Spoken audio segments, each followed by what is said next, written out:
I recognize the ongoing debate surrounding his passing, but his transition after nearly 4 decades as a central figure in our country's history should serve as an opportunity to unite us rather than divide us. I believe this is what Senator Johnson would have wanted. His journey towards peace was not only a personal one, it also symbolized a broader desire for national healing, a journey that many of us will undertake in our own ways. As I join the people of Nimba and other Liberians to bid farewell to this larger-than-life hero, we remember his contributions, his place in our history, his quest for peace in his final years. Though opinions may differ on his legacy, what can all of us agree on is that he played a significant part in Liberia's journey, shaping our past, influencing our present, and leaving a mark on our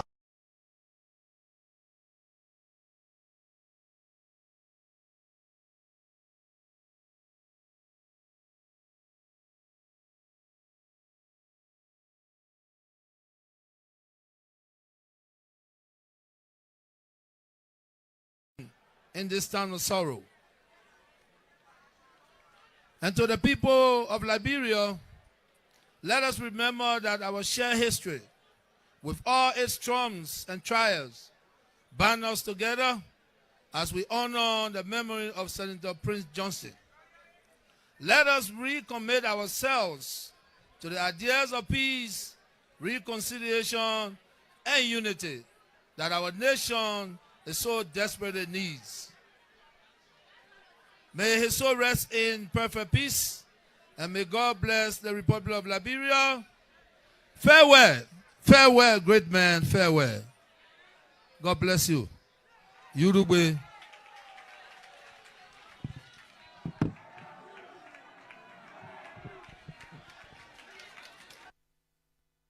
I recognize the ongoing debate surrounding his passing, but his transition after nearly 4 decades as a central figure in our country's history should serve as an opportunity to unite us rather than divide us. I believe this is what Senator Johnson would have wanted. His journey towards peace was not only a personal one, it also symbolized a broader desire for national healing, a journey that many of us will undertake in our own ways. As I join the people of Nimba and other Liberians to bid farewell to this larger-than-life hero, we remember his contributions, his place in our history, his quest for peace in his final years. Though opinions may differ on his legacy, what can all of us agree on is that he played a significant part in Liberia's journey, shaping our past, influencing our present, and leaving a mark on our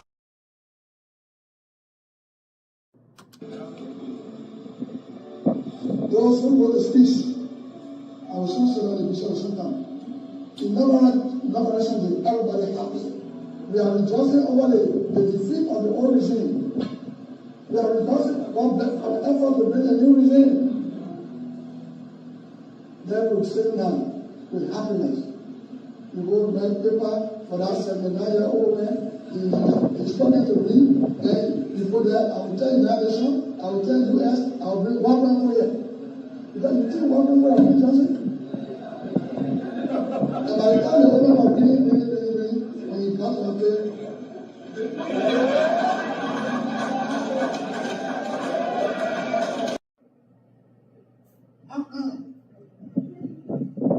how come election, I was one of those, Then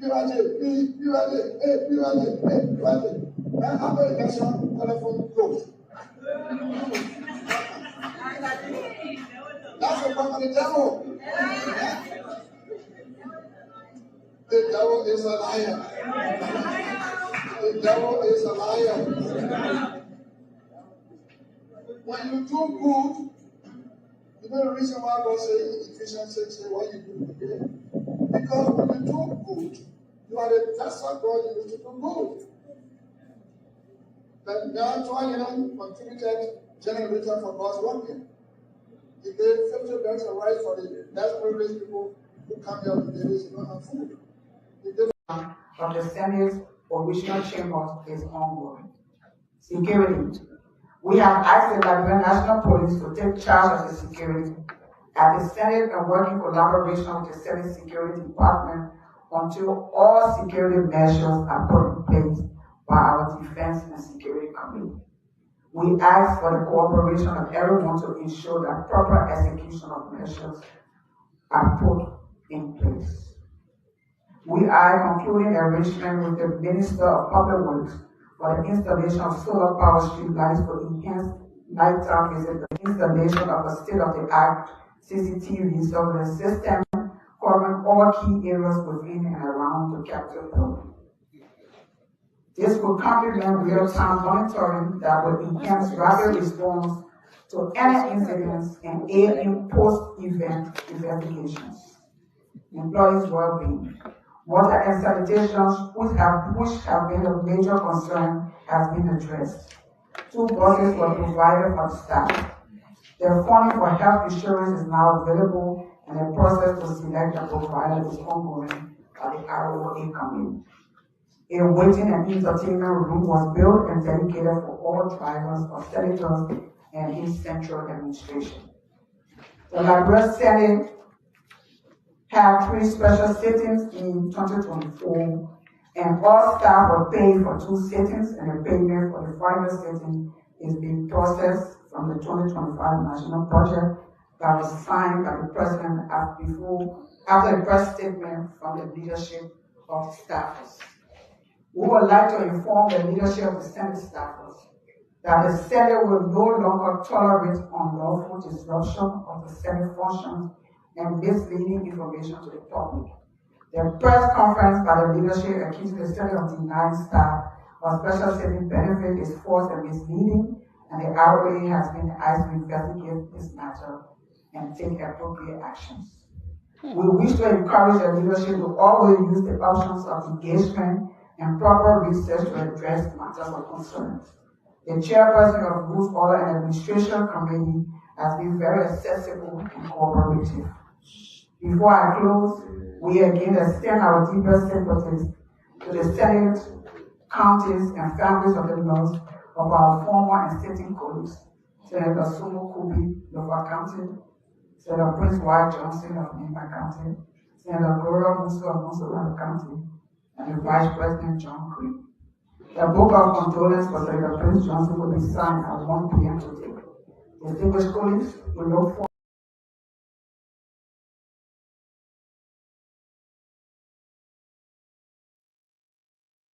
do now, removing the camp boys, the people who selling gasoline in the street, removing them from the streets. What do you make of that? Is that a good idea? If you have been selling gasoline for a very long time, then you know by now that this is not the first time that government is trying to remove gasoline sellers from the streets. This is something that was tried some time back. Yes, it didn't work, and then this administration coming on the stage, they're trying to roll this out. What do you make of it? They're citing public safety concerns. Do you think for public safety issues that it will be a good thing to remove gasoline sellers? Thank you very much. Firstly, what I call my name is Wayota Sibo. Okay. To be specific, it will be a problem to the youth. Okay. And for me, let me say this: I was very small, and my mother died, my father died. At the stage, my mother and my father died, there was nobody to help me to pull me up. I tried, and then I graduated. And when I graduated, nobody coming to my help. to say, oh, hold this and make your way. But when I saw my friends doing the gasoline business, myself, then I put myself inside. And so the gasoline helping me. And now the children have the gasoline helping me carrying them to school. And I'm paying rent. So the money, if the people will take off from on the road, that is to me, it means that they want to increase or raise the criminal rate in Liberia. Because the gasoline table helping people. And they are saying that nobody should put gas in the table, in the drum rather. Then tell me now, those are around the city, which is the other counties, how they will live. Because no mini station in those areas. No mini station in those areas. So if you will say that the Camboys are in the city which is Monrovia City, they will not sell. Then the other you want to tell me say they will not sell? Or you want to tell me that the people will not eat? I think we all are Liberians. And we all are educated people who went to school are grinding. But how can I get to labor that I sort of be on? How can I get to labor number rather or level that I need to be on as human being? I got it all. But I got nothing. So is the government find area what they placing on what they're taking off on the road that will be doing and that will not be Soko? The one who will join the Soko people, we don't want it. We don't want to see. We got all kinds of men that we can do. And then I will bring problem to the nation, but we don't want to be problem people. We are not violent people. We are not Rose. We are not Soko. So let them help us try to place us somewhere. Let them give us time. Let them give us time. How long do you think the government should give you? If the government is supposed to give you guys time before removing you from the street, how long do you think that should be? Thank you very much. The time that we are talking about, I think they can give us some of their 4 years. Because in the period of 4 years. 4 years? Yes, that's negative. You think 4 years will enable the government to roll out the policy they want to roll out? Yes, they need to help us to go to this year. Reason that before you build many stations, let them just go to where the setting pump. Out for the press of pump. Out for the press of 10. All of those things, those materials that you will use to get many stations. Ask for them and tell me the money. Everything that's going up, you are going up. Home and a storage facility somewhere to keep the gas so you can carry it to your house. Sure. Yeah. So if they prepare such a thing that I will going to appreciate the government so much. Yeah, but when I can assure you that we are struggling doing this in order to sustain ourselves, one, to go to school. Somehow we are here with our parents. So if the government going to take off on the road, tell me what will we be now? How will we push our dream? So as at the movement, I'm actually calling a government to come and looking at those decisions they are making and look at the issue, the issue about taking the citizens around the road. Like you call it unaware. You create a color of balance. Reaching your decision, give out time. 1 month is not just enough. Because you came out December, say as of the 15th of January, we don't want to see any Camboy association. Camboy along the road. So it is not enough. Have you seen some of the task force around since the 15th? Yeah, some of them they disguise themselves. They come even at night hour.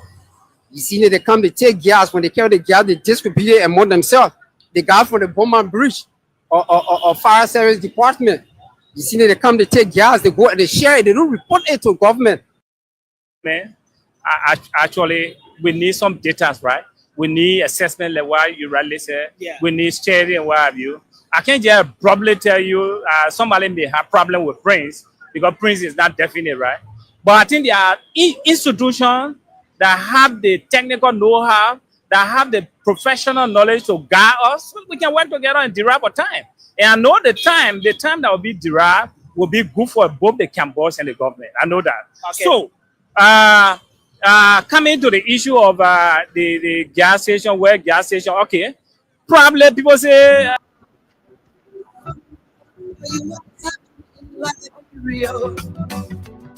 Spoon gonna tell you what is happening. Yes, I tell you, Spoon is going to tell you what is happening in Monrovia.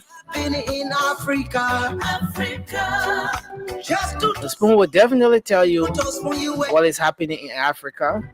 If the children crying for starvation, If the children are crying for starvation, the issues You want to get a news in the communities. You want to know what Liberians are confronted with. You want to know the real issues affecting the average Liberian. You want to listen to the policymakers engage with Liberian citizens. Tune to Spoon. This is where you get the news. This is where you get authentic information about the happenings across Liberia every single day. And I'd like to say welcome. It's going to be a great show tonight. Welcome to the late night show, the late night politics on Spoon. We are here tonight to bring you another informative show. Kindly share the program as you join us tonight. My name is Nelson Colette. The rest of the team will be coming on. We are live across Liberia on several radio frequencies: Spoon FM 107.5, Fabric Radio 101.1, Super 95.5 FM, and several frequencies across the country. Many thanks to our partner radio stations across Liberia that are always relaying the program. Thanks to Trust FM in Bomi County, Premier FM in Bong, Trend Radio in Grey Crew, Radio Yalaman in Seklipia, Nimba County, and a host of other radio stations across Liberia. We're here tonight to climax the week with another great show. The other parts of the world is still Saturday. And of course, we always say this is the Saturday's edition of the program, but this is actually for Liberia. This is the first edition of the late night show for the week, because the week starts it's already Sunday morning here in Liberia. And so, yes, I'd like to welcome all of you, regardless of where you're joining us from tonight. Thanks for coming on the late night show. Please share the program. Let's have a great show tonight. We appreciate the fact that you guys will always join us. I most times see a lot of you will share the program in your different group chats on Facebook, on Messenger, and all the different chat rooms. We appreciate you a whole lot. Keep sharing the show. Let's have a great conversation tonight as we bring you another edition of the late night show. Let me go across and bring the theme on. I see Moba Zoka, our co-moderator in the background here. Moba, thanks for joining us tonight. It's good to have you on. Well, Nelson, thank you so much, and I appreciate you, my brother. Like, you really sacrificing. Can you hear me? Yeah, I got you. You hear me? Yeah, go ahead. Okay, yeah. I say, thank you, my brother. You always sacrifice everything to make sure we on the show and stuff, and we appreciate you as much. And I think the Liberian people need to make a movement for you, actually, because come on, man. Come on, man. I want any movement. No, it's an appreciation in your name, Nelson. You like, you know what, Nelson? You all over. There is no way in Liberia, they will be having any event, right? And you're not there. You always on time. It's like, I don't know how we frame it. You omnipotent, right? You everywhere. Man, I beg you, man. Don't put me in problem. Don't put me in problem because they're only go omnipotent. No, everything. But listen, Nelson, right? Our listeners know what I'm talking about. Like, they understand. They all know what I'm talking about, because they know whatever, like, Spoon on, we either see Nelson asking people questions, and on the street, events, and like, you all over. So Nelson, you deserve the credit, brother. We are not joking, brother. Look, we not can come here one in a while. Thanks a lot. We appreciate you, my brother. We appreciate you. Man. Thanks a lot. But it's a whole teamwork. Interestingly, I met Josh today. Let me see. I want to see if I can add Josh. But Sandy, welcome to the show. I thought you come and say you in a mental picture, you talk about the mental part of the picture you want to show up. But that's where I'm going. Listen, they make it stand on my arm. All more Josh can be making. In reality, look, I was far taller than Josh today. Look. You can be far taller than Josh. I was far taller. Look, I saw Josh today, and I feel like I was 7 feet tall. I felt that was my height. Josh made me feel like a very tall, huge. You can't be that. You can't be that tall. But You know, but just be a midget. wait, guys. So since y'all want to challenge me, let me. George did the actual, you know, the best photos. Not just Pele, man, I know. Listen, Sandy. George did the actual. He did the actual photo on his phone. But let me share something with y'all. Y'all can be thinking, say Josh, who can be talking here, the men are something like you. And some people can be afraid of the men. Lean like Paul, you're right. George is 4 feet. I said, George stopping me under my arm. Right here. That blame is stopping me. I can call him. Yeah, George is 4 feet. You know, George I met today. We had lunch and all of that. But George is 4 feet. I was shocked. I said, George, are you sure you didn't leave portion of your hide back in Australia? He said, no, brother, I brought everything with me. I said, how come you brought everything? Then it's still, you know, I can understand. But, you know, that's why it is. Look, listen. And the video are coming put up. Nobody, everybody must do due diligence to the video here. You know, nobody can say different thing here. Josh is actually shot. Look, Sandy, if you came in contact with Josh, you'll feel like you're 9 feet tall.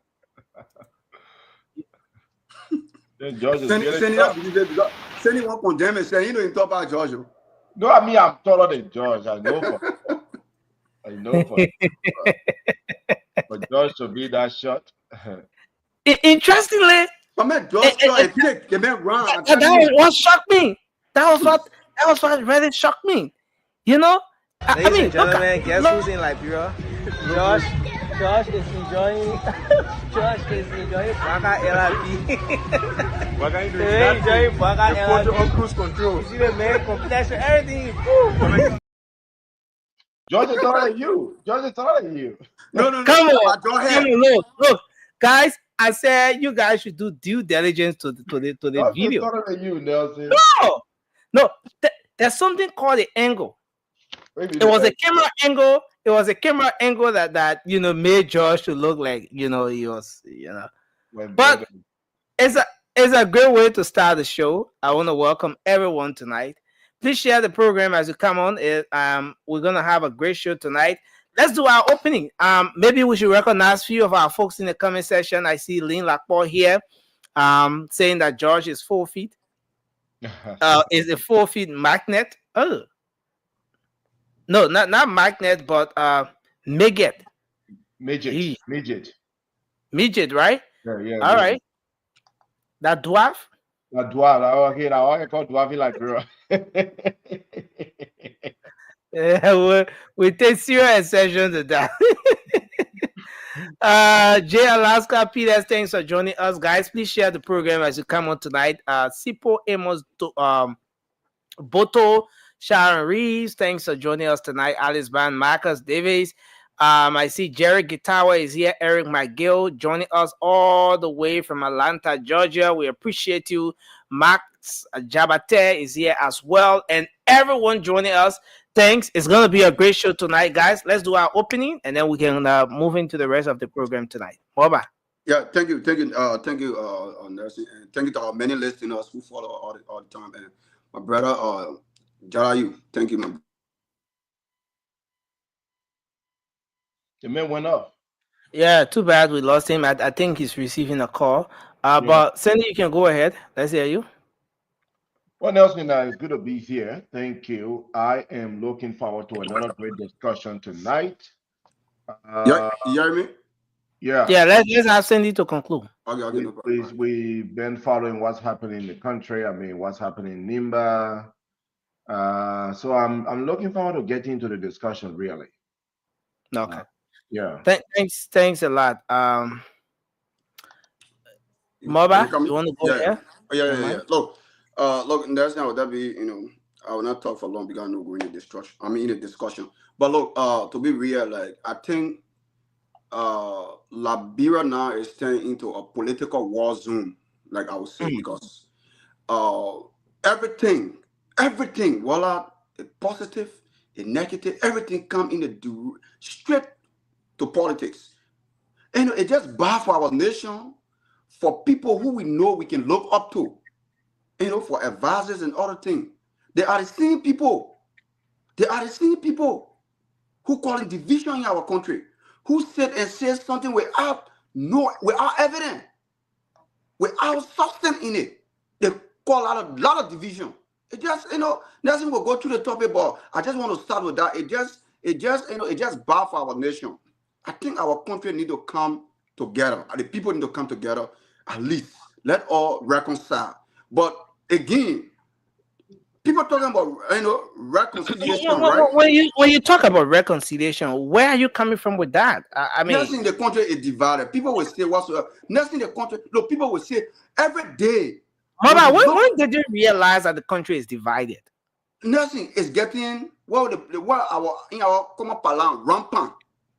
It's getting too much. No. I'm asking, when did you realize that the country is divided? Actually, nursing after the election, right? I mean, before the election, it was intense, right? After the election, it came down a little bit, people. But now, I believe that it has escalated to a different level, which means that even when you're doing positive in nursing, people will still criticize you. They will talk about United Party and CDC. 12 hours there, they won't happen. CDC, United Party there, they won't happen. Everything is based on partisan politics. And that is wrong for our country. And as much we talking about reconciliation nursing, the reason everybody doing all the things, end of the day, for Joe to come and say, okay, reconciliation, everybody come together. No walk around code, no investigation for all the money you've been, from the past 6 years, 12 years, all the put out, stole from the Liberian people, everything, they'll forget about everything and move. Like the reconciliation and everybody want. That's it. That's it. But end of the day, when you call everybody together, you say this, as long you call it two things mean, people will still say the country not reconcile. Trust me. I'm saying it. People say country reconcile instead of which one. So I think the president need to come out. The country can be divided like that. The country too divided nursing.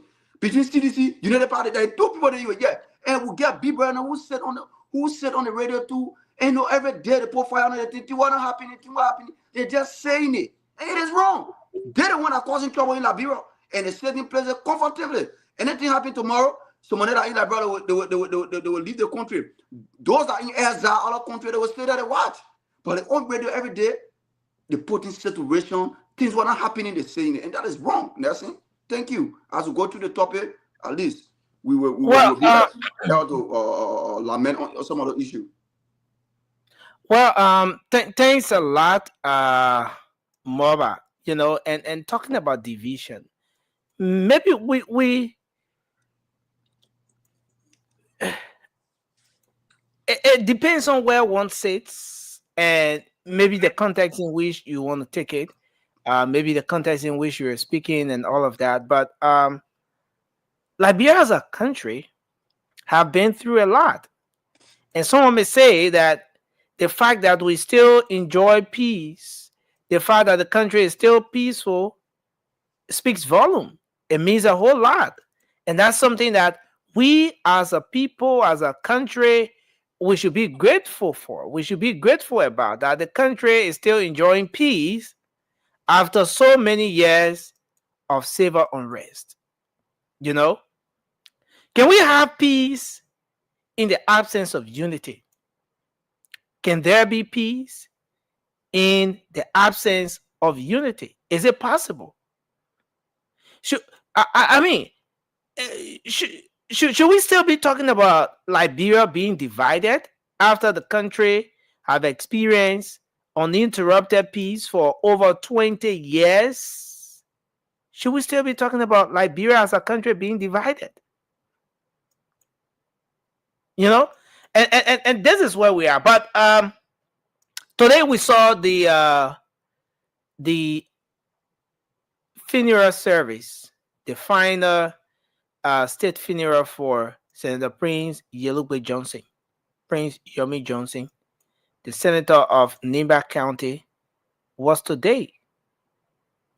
And the oppositions, the no positions, the different political parties, everyone was fully represented today at the funeral of Senator Prince Johnson. And there were lots of things that were said. There were lots of comments that were made. Even before now, Liberians have been divided with respect to what the actual legacy of Senator Prince Johnson is. But did the funeral of Senator Prince Johnson, did the passing of Senator Prince Johnson in any way unite the country? With the coming together of our national leaders, people from the CDC, the head of the political leader was there, the Unity Party, obviously you saw President Brackett there, the vice president, and other officials of government. Did the passing of Senator Prince Johnson in any way unite the country? Did it unite? Or did it set the stage for our political leaders to get united? Or did it further divide them? I mean, I want us to start a conversation from here, and we're going to expand to other aspects of it. There were some strong comments made at that particular funeral as well, and then we're going to end up on government decision and some of what's coming from the folks in the streets, the gasoline sellers and all of that. But did the passing of Senator Johnson unite the country, Moba? No. You want me come? Yeah. Why you think so? First day nursing. Let me say this, right. The passing of the former senator, my condolences to the people of Nima and his family, and also to the legislature, right? Look, nursing, let's be real. There were certain people over there today to disrupt. You go on you go on events. Okay, we see a lot of stakeholders over there. We see the former president. We see other people, and Prophet Key was there here. John Manning, we are shaking other things, right? We agree. But Nelson, you think all the things that people doing, you think it's coming from the heart? No, they're not doing it because of men bluff, even on camera. That's it. Because even the utterance, some of the people say over there, Nelson. And that's something for you to look at it. When you analyze the president's speech, and when you analyze what the vice president said, I don't think people should be beating on the vice president. Yaya came or the senator came out and said something. He made an allegation, and the allegation he made, the vice president come out and make a very clear understanding. We don't have to preach politics. We have to preach the reality. For every jurisdiction, that's not coming out. Mobile. We're going to get into that.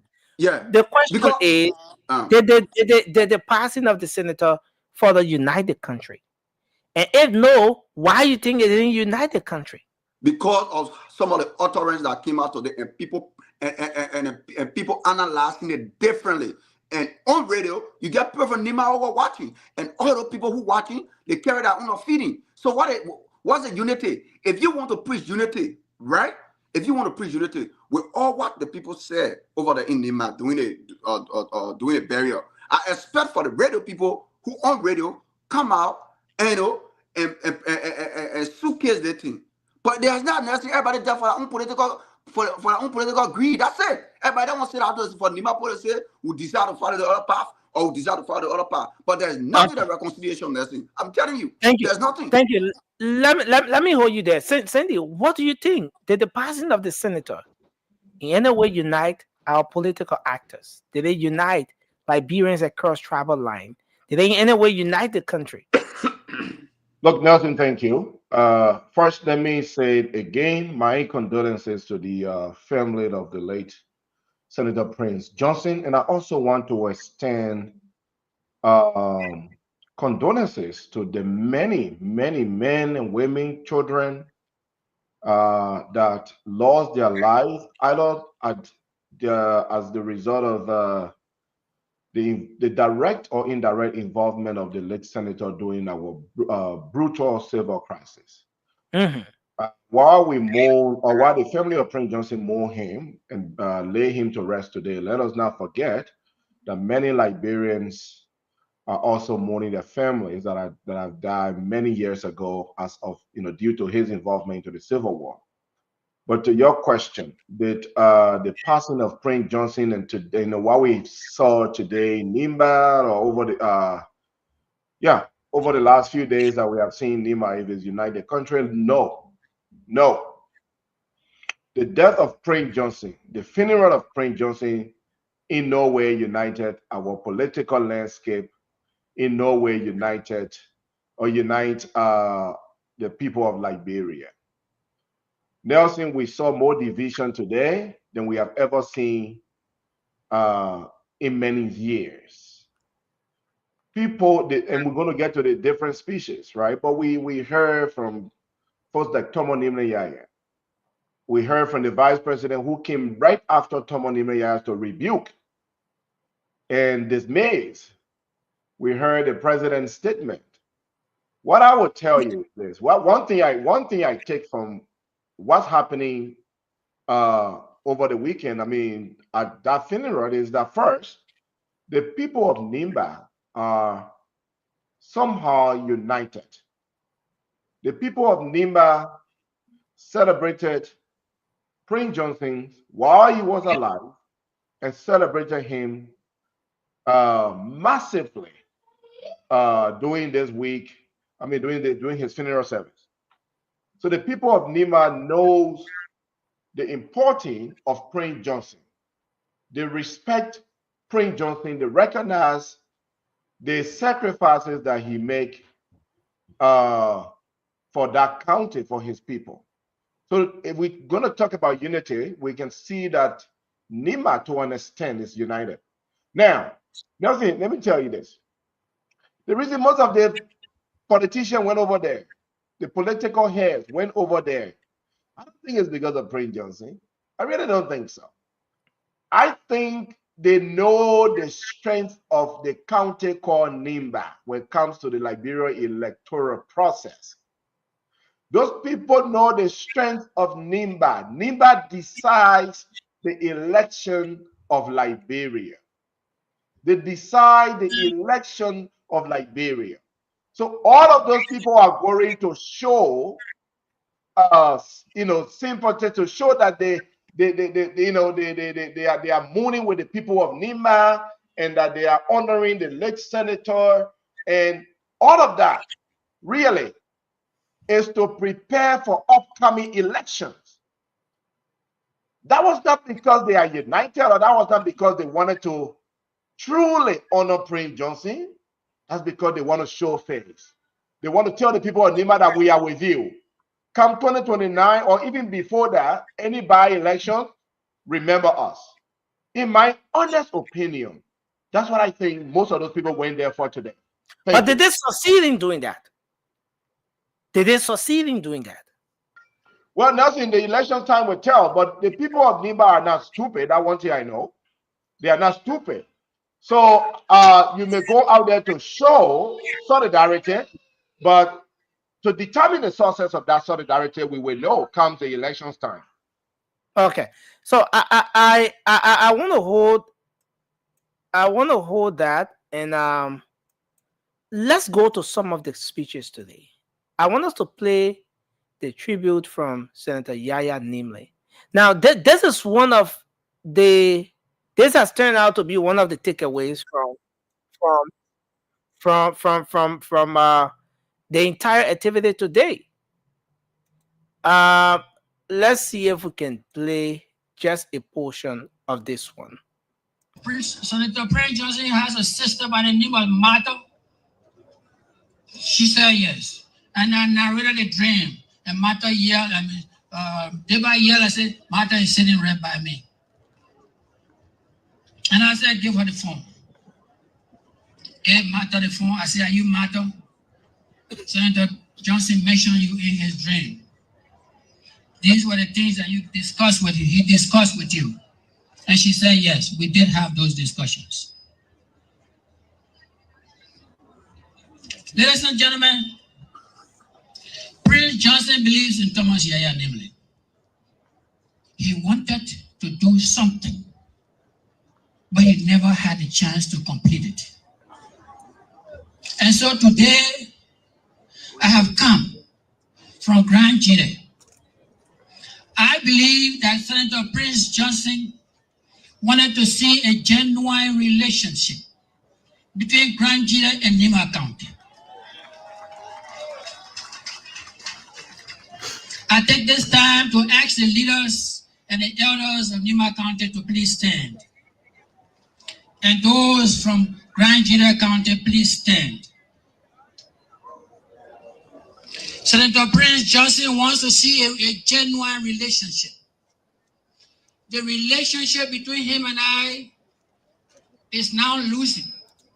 The end of that link has dropped in Nima County, and I'm holding on to mine. So I come to you today, the elders, leaders, and citizens of Nima County.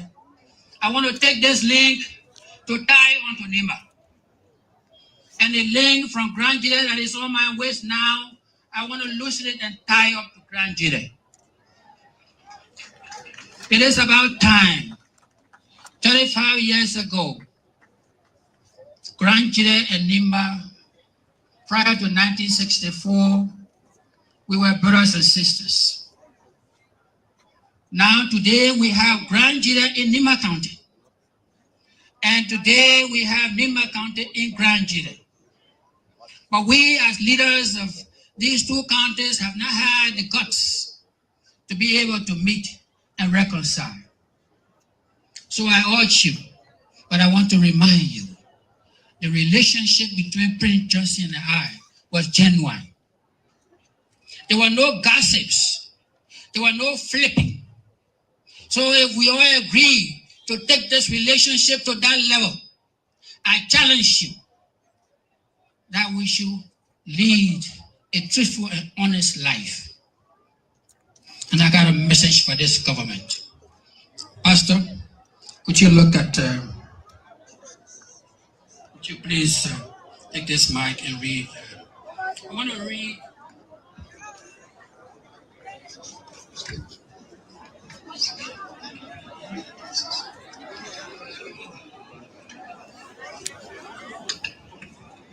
I have a message for the government of Liberia. And I'm going to read a passage from Genesis chapter 19, verse 15 to 17. And to you, the families of Prince Johnson, the citizens of Nima, I don't want you to start believing that I came to take over Prince Johnson's church. I am not interested in becoming a pastor in his church. I don't want the woman to flip on me.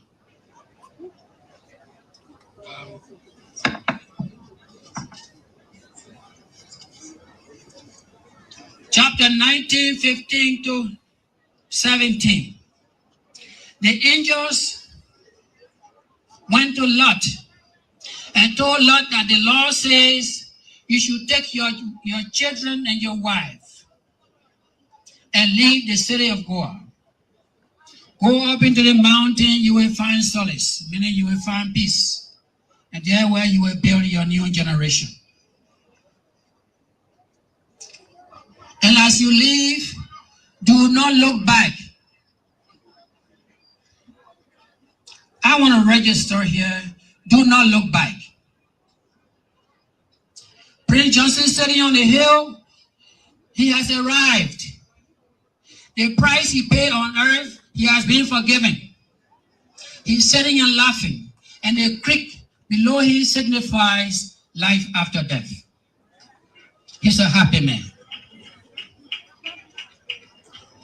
Who is Lot in our today's society? Lot is the government of Liberia. And who are the children of Lot? The citizens of Liberia. Do we want to build a nation? The answer is yes. Do we have to build this nation? The answer is yes. So let's stay focused. Let's stay focused and look forward. Do not look back.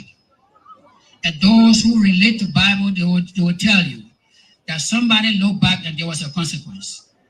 He looked back, there was a consequence. So let's move ahead. Senator Prince Johnson, the Crown Man says, and in English, it says goodbye. Peace be unto you. Thank you. You know, and sorry, that was a bit lengthy. But there are pieces there I want us to make some analysis around.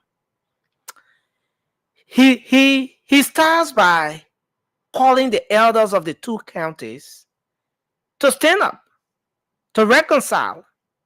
He thinks Senator Johnson in his lifetime wanted to see the both counties following the bitter past to have genuine reconciliation, which did not happen throughout the lifetime of Senator Prince Johnson.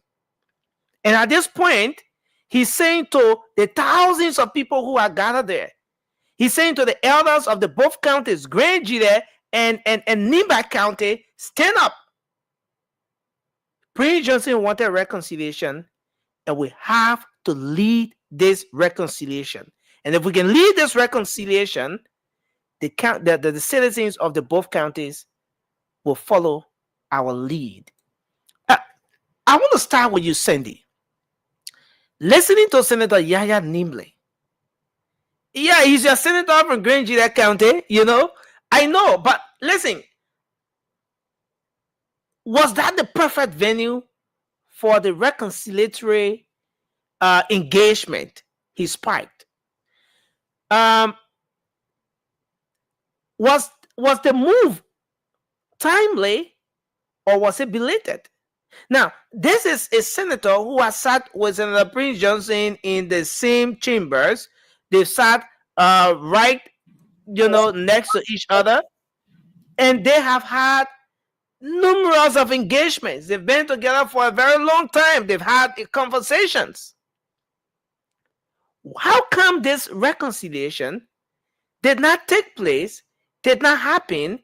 They're both leaders of those counties, both senators of the two counties who wanted to see this thing, did not do it, but they had to do it when Senator Prince Johnson is being laid to rest. I want to get your take on the first aspect, then we're going to go to the do not look back. That's a whole separate piece there we're going to make an analysis on. Emmy, welcome to the show. Sandy, let's hear you. Nelson, you find the right opportunity to send out a message. And I think there was no better place than this venue to send out such message.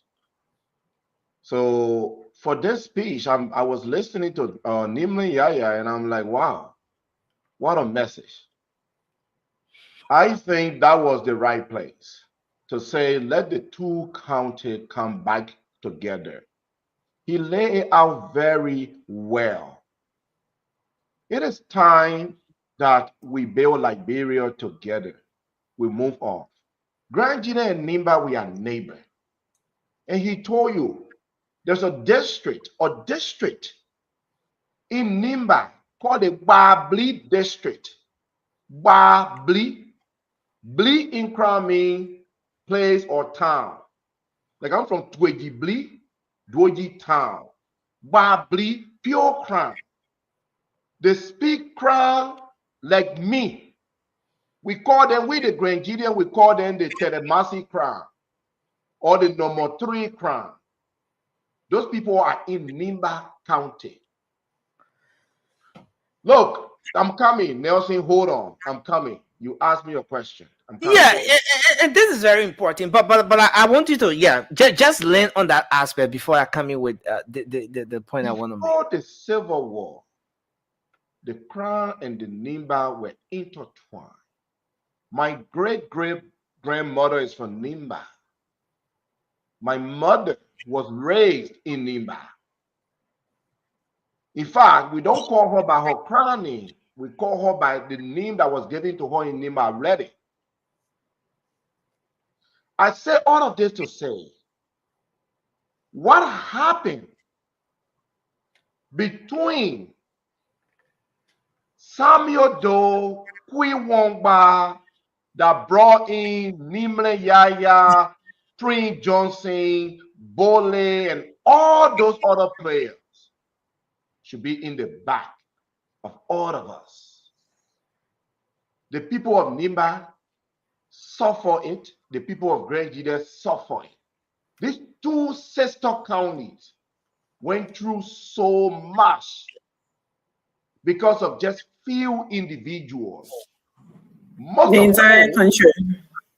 of whom are no longer around. It is time that we reunite ourselves. It is time we reconcile. Okay, so Sandy, permit me to interrupt you a bit. Those two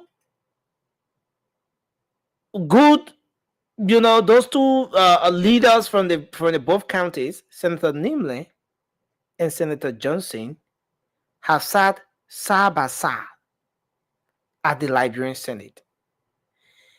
They've engaged, they've had conversations, they are in chat rooms, they are on committees, they have had the time to engage for over a year at the level of the Liberian Senate. Now, even before getting at the Liberian Senate, the two leaders have known each other.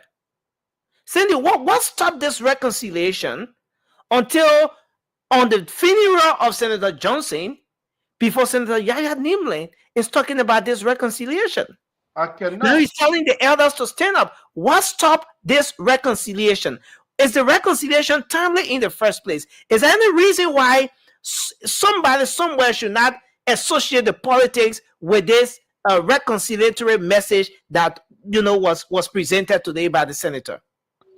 I cannot tell you why the reconciliation did not happen when Prince Johnson was alive. I can't tell you that.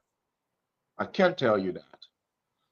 But I can say, and I will agree with Tomo Nimle Yaya on this one, as a crime man, as a Liberian, as one who loved my country dearly, as one who want the betterment of Liberia, as one who have family in Nimba, as one who know Nimbalians that live in Grand Jide, we interact. I have shared on this show many times. Currently, in my village of Dwejita, on my farm, there are more than 7 Nimbalians from Ganta working for me.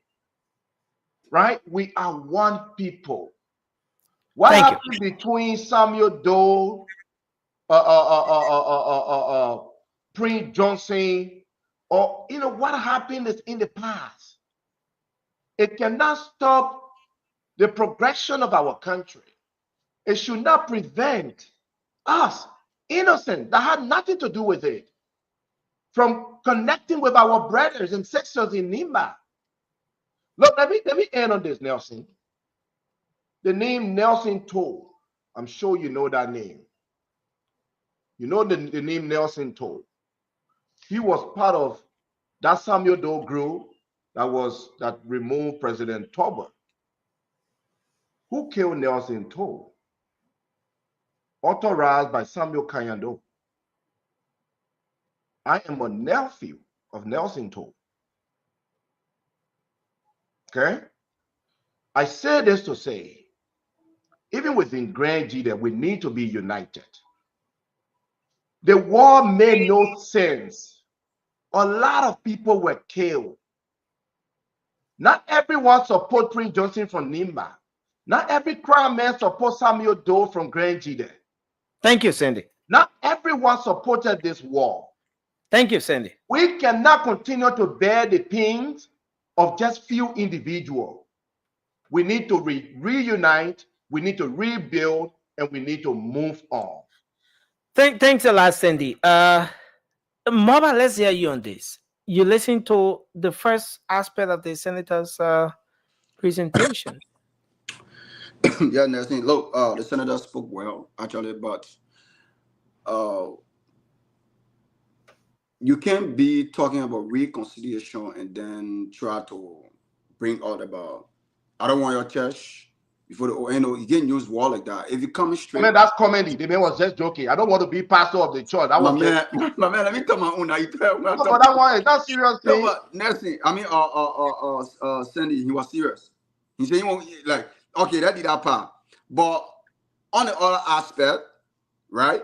He spoke well. Actually, he was able to unite in a Democrat gallery, say some positive things that will unite both countries. And he said the late senator had time over there. He went there, he was trying to unite the people, all the stuff.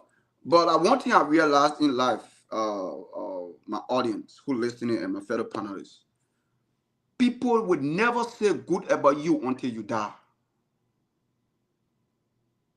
Let me repeat. People, they will always say things, but the day you die, that's the time they will come out and say things that the time you were living, they were against you. Even one of the time said you already dead and gone. So now you see people in that gap trying to see the one you not. Pre-Josie say they want, Pre-Josie come and say they want, and they were the same people. They were saying a lot of things about it. One Pre-Josie here. While the time you were living, they never came out of this to say, Prince Johnson, let all unite. Call press conference. Go to Grand Jide. Go to Nima. Go to other places. Let all unite. Let us preach. Let us smoke the peace point. They never said it. But everything they said today, we believe them. Because I want to be closed door. But Prince Johnson is no longer with us to testify whether that's true or a lie. But we will believe it. That's the hypocrisy in our country. People just say things because the person dead and gone. We all want for the country to be united, but don't let somebody die before you come out. You say, man, the person is to talk on closed door. We do the one. We're trying to do the one. I think it is wrong. Come out when the person is alive. Try to face the issues. Don't run away from the issues. How much we all want for the country to be united. Yes, we want it. We want it. People want for the country to be united. We don't want the country to be divided. Somebody come and say so, and other people come and say so. Like when you listen to Freedom FM, you listen to some panelists, you hear them talking divisive in the country. That is wrong. Nelson. So we shouldn't come here and say because the man died, now they want to smoke. It's good. That is smoke the peace pipe. It's good. Let us reconcile. Let us come together to be one. So Moba, what's the point tonight? What's the point of this conversation? Yeah, because I just listened to you say, that this should have been done when Senator Prince Johnson was alive. Of course. I heard you ask the question as to why they didn't do it when Senator Prince Johnson was alive. Why wasn't this reconciliatory engagement launched when the senator was alive? So where do you stand in this conversation, Moba? So I just simply trying to tell you that whenever people die, that's the time people come out to say things. That's my stand. But again, what he said, he wasn't. But my stand is, I want for the entire country, not even county, but the entire country to reconcile. But now, as we're speaking, let me conclude. As we're speaking right now, let people start doing on the ground where everything might be, even when the president go and speak to everybody, you not. But I see the president talk about all the things. Everybody will go by again, hair scatter. Because that's the point. Everybody will say that which one. And everybody will start dividing all that type of dividing issues coming in. So the best way to reconcile people when the person alive, you're coming, you're talking. The person that they say we were also to do it that way, was also do it that way. That's my stand. Thanks a lot, Moba. Sandy, you want to make a quick point? There is no timeline for reconciliation. Prince Johnson is not the only person from Nimba County. Tomo Nimle Yaya is not the only person from Grand Jide County. I strongly believe that Grand Jide and Nimba need to have an event, a program, a reconciliation program to bring back those sisters counties. Thank you. Our people are already integrating, they are migrating, they are crying in Nimba, they are Nimba in crime. But let it be done officially. Let it be done officially. We shake hands, we kill, we do the tradition, we bring the county back together. Yeah. Thank you. Together, we move our country forward. I respect that. That's true. That's true. Thank you. And let me say this, Nelson, I beg you. Let me say this one thing. I meant to say this. Prince Johnson. Thank you. Let me say this. Nothing, I beg you. Somebody need to warm you, please. I meant to say this. Prince Johnson and Samuel Kanyado Jr. and Mother Nancy Doe met in Nigeria and reconciled at TB Joshua's church. Whether it's genuine or not, those people shook hands, they hugged when Prince Johnson was still in Nigeria prior to his return to Liberia. That was the first step. So that happened. If the immediate family of Samuel Doe and Johnson and Prince Johnson could do that, none of us, whether from Grand Jide or Nima, should not prevent this reconciliation that Tomo Nimle Yaya is asking for. Thank you. Thank you, Sandy. Rudolph, welcome to the show. Emmy, you want to weigh in your thoughts on this just before we take Rudolph? The reconciliation, is it timely? Was it genuine? Was it the right occasion to do that? Hey, can you guys hear me? Yeah, we can hear you very well. Okay, so Nelson, I don't think there's a special venue for, in my opinion, for people for reconciliation. Don't make me swallow my tongue here. Reconciliatory message. I think he took, like Cindy said, he saw the opportunity. Well, from the way a lot of Nemadians were gathered to honor Prince Johnson, and few of Granjidans that went there. He took that, and he know a lot of people were watching, right? So he took that opportunity to call for that. And I don't see anything wrong with that. I don't know of a perfect time then, saying a lot of people together like that. I don't know if he think he had the opportunity to bring so many Nibalians together to talk about something like that. So when he saw them gathered there to honor the senator, the late senator, he thought that was a great time to do that, which was, commendable. I don't see anything wrong with that. And my brother Cindy said a lot of people from Grand Jide and Nema suffer. No, Cindy, the entire country, for the 2 county shenanigans, we all, even from Marshall Territory, we suffer. Everybody suffer.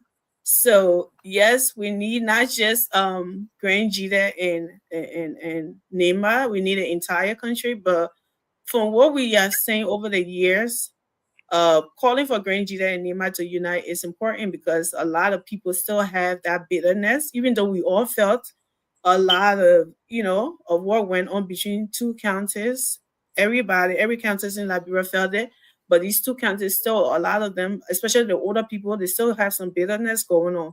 When you talk to them, some of the people, you hear it, right? So it is important that happens. It doesn't matter whether Prince Johnson is still alive. Maybe this could be one aspect too. Maybe some people felt like it was impossible since Prince Johnson was still alive. I can't do it. I can't something, but maybe some people will see it from Grand Jide as since he's dead. I mean, we should do it now. People could see that as another thing too. So I think the senator spoke about that, and it shouldn't be a special venue for it, but that was having all those people together and a lot of people from across the world watching. That was an opportunity that he saw, and I think he sees it. Thank you. Rudolph, you want to weigh in your thoughts quickly, and then we. So Nelson, why don't you come to me and say quickly? Because you have to be quick. You keep the class. You get content, like the prayer. You get content. You know what? Lady can always stay to the back.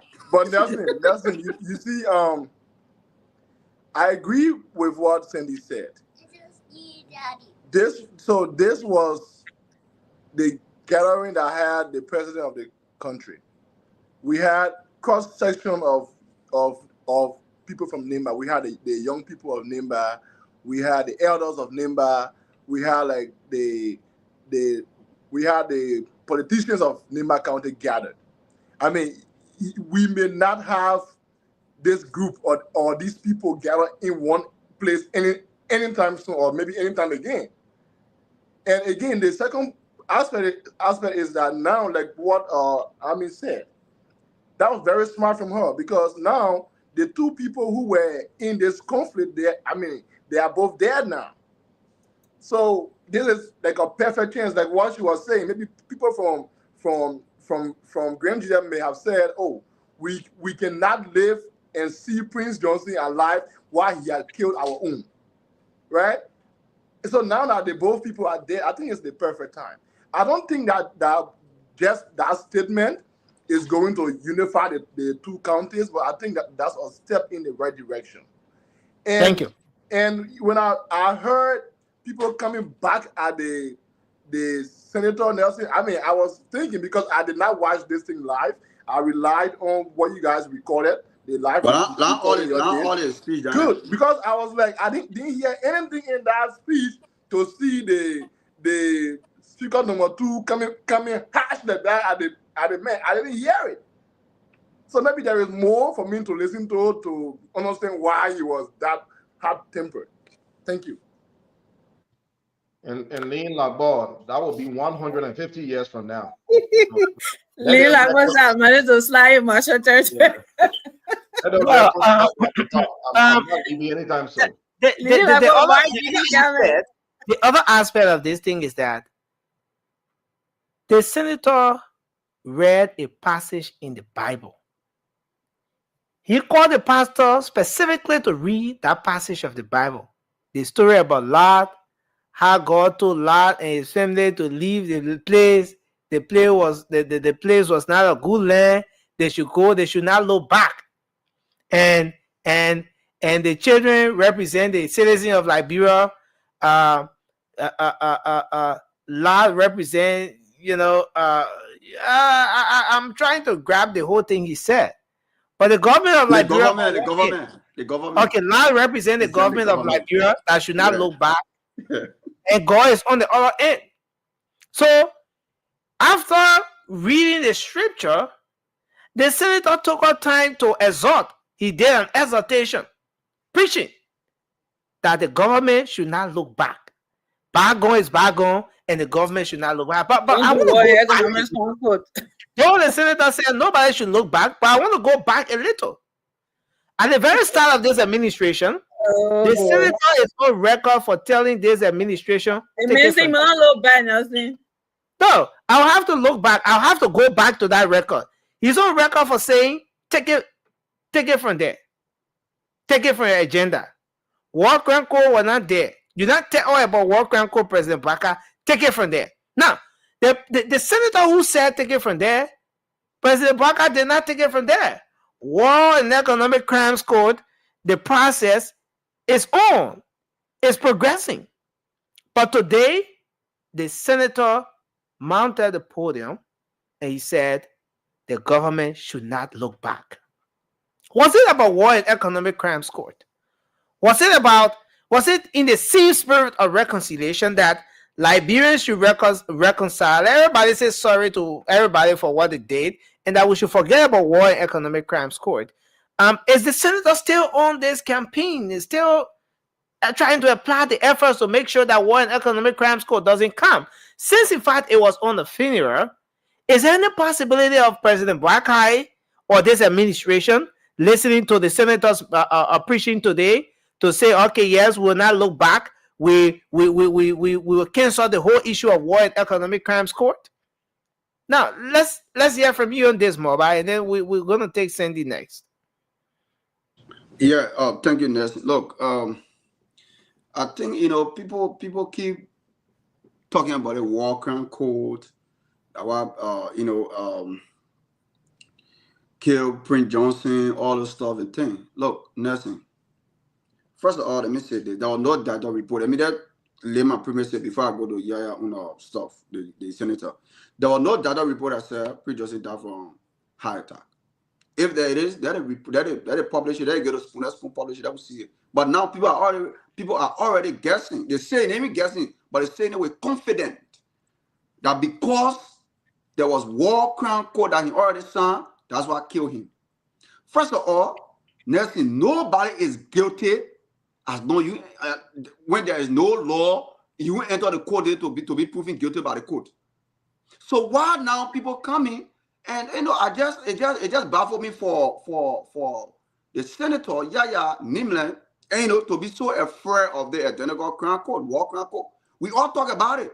We all talk about it. The opposition or the imposition, we all talk about war crown court, that we want war crown court. That represent they want it. But today, based on our identical war crown court, people bringing it different ways. People saying how because the president standing, that one kid man, and and the senator now trying to stamp on that mantle to say, you know what, because of this, I will stand on this and let all come to one conclusion. We shouldn't talk about but was it necessary? Was it necessary to go to the Bible to read scripture and preach for a few minutes to tell the government to not look back? Was it necessary? That's how you want to make a reference. So it left with him, but end of the day, let the government, as long as they started walking court, let them end it. That's it. Because now, Nelson, let me say this: if they walk on court, if the government, right now, open the walk on court, everybody would think that because Prince Johnson business, that why they were bringing the walk on court. Let them bring the walk on court. Let it bring it. Let people go justify for what they did. So we shouldn't come here and there's another conclusion. We shouldn't come here and say because they say walk on court, that what Prince Johnson. Prince Johnson will never ever how you call it? What I would say, so which things I will use? He was not even guilty. Nobody found him guilty. The court not found him. Nobody found him guilty. He was a free man until that court can be established, and the court now will determine whether he's guilty or not. So, Mama, let's put it this way. The senator went to the Bible, and he didn't just read a Bible, but he called you call your assistant pastor. Called a pastor. He said, "Pastor, come here. Come read the scripture." And instead of the pastor preaching after reading the scripture, the senator preached after the pastor read the scripture. Now, but that's besides the point. This call for a hot to war and economic crimes court. Especially so that Senator Prince Johnson was on record for telling Senator Dillon that he would turn a table upside down for always bringing war and economic crimes court. Now, even Senator Dillon want especially so when the list senator is on record for saying in his church that the people who wrote the speech, President Baka did not intend to talk about war and economic crimes court. He did not intend to engage that issue the way he did. Those who wrote the speech, I was also on the Bishop of Sultan. In inaugurations, everybody happy. We are rejoicing over the defeat of the old regime. We are rejoicing about our effort to bring a new regime. Then we sit down with happiness. You go write paper for that 79-year-old man. He's coming to read, and you put that, I will tell United Nations, I will tell US, I will bring one man for you. Because you think one man for you, Johnson? And by the time the woman was reading, when he comes up there,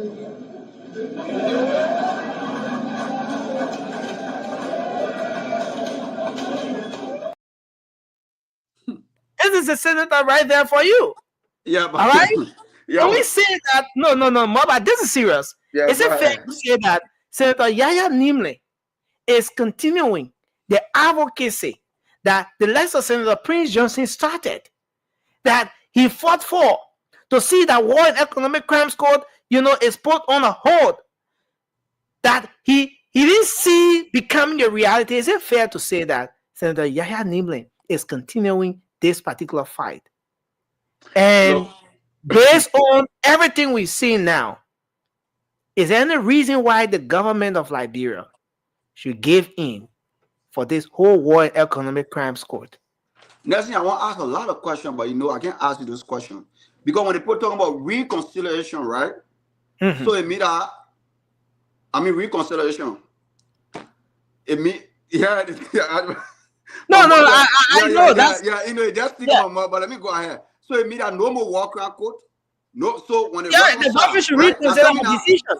Forget about when the people reconcile, the government, everybody reconcile, right? So now they will say, okay, you know what? No more war crime code, no more auditing. There will be no more audit. So let us reconcile in a sense that all Liberians come together. The past be the past, and they will focus on the future. That's why Liberian want all they should do the honorable thing by bringing the war crime code, right, and going to the how you call it the auditing.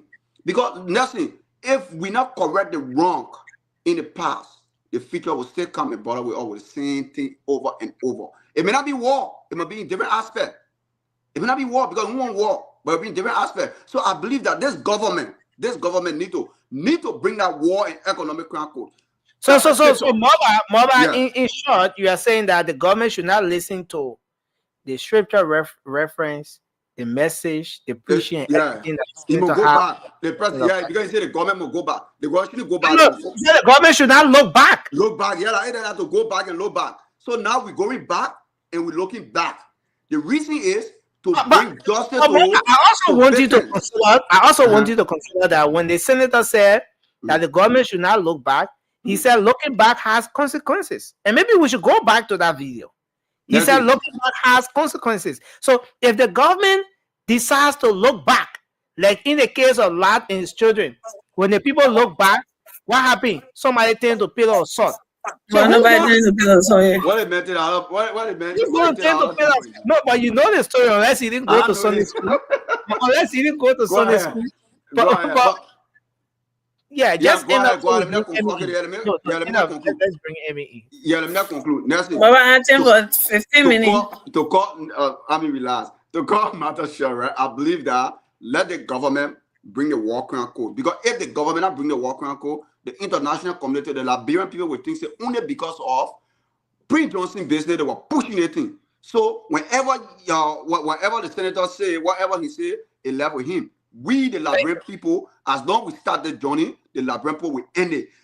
Every perpetrator will face justice.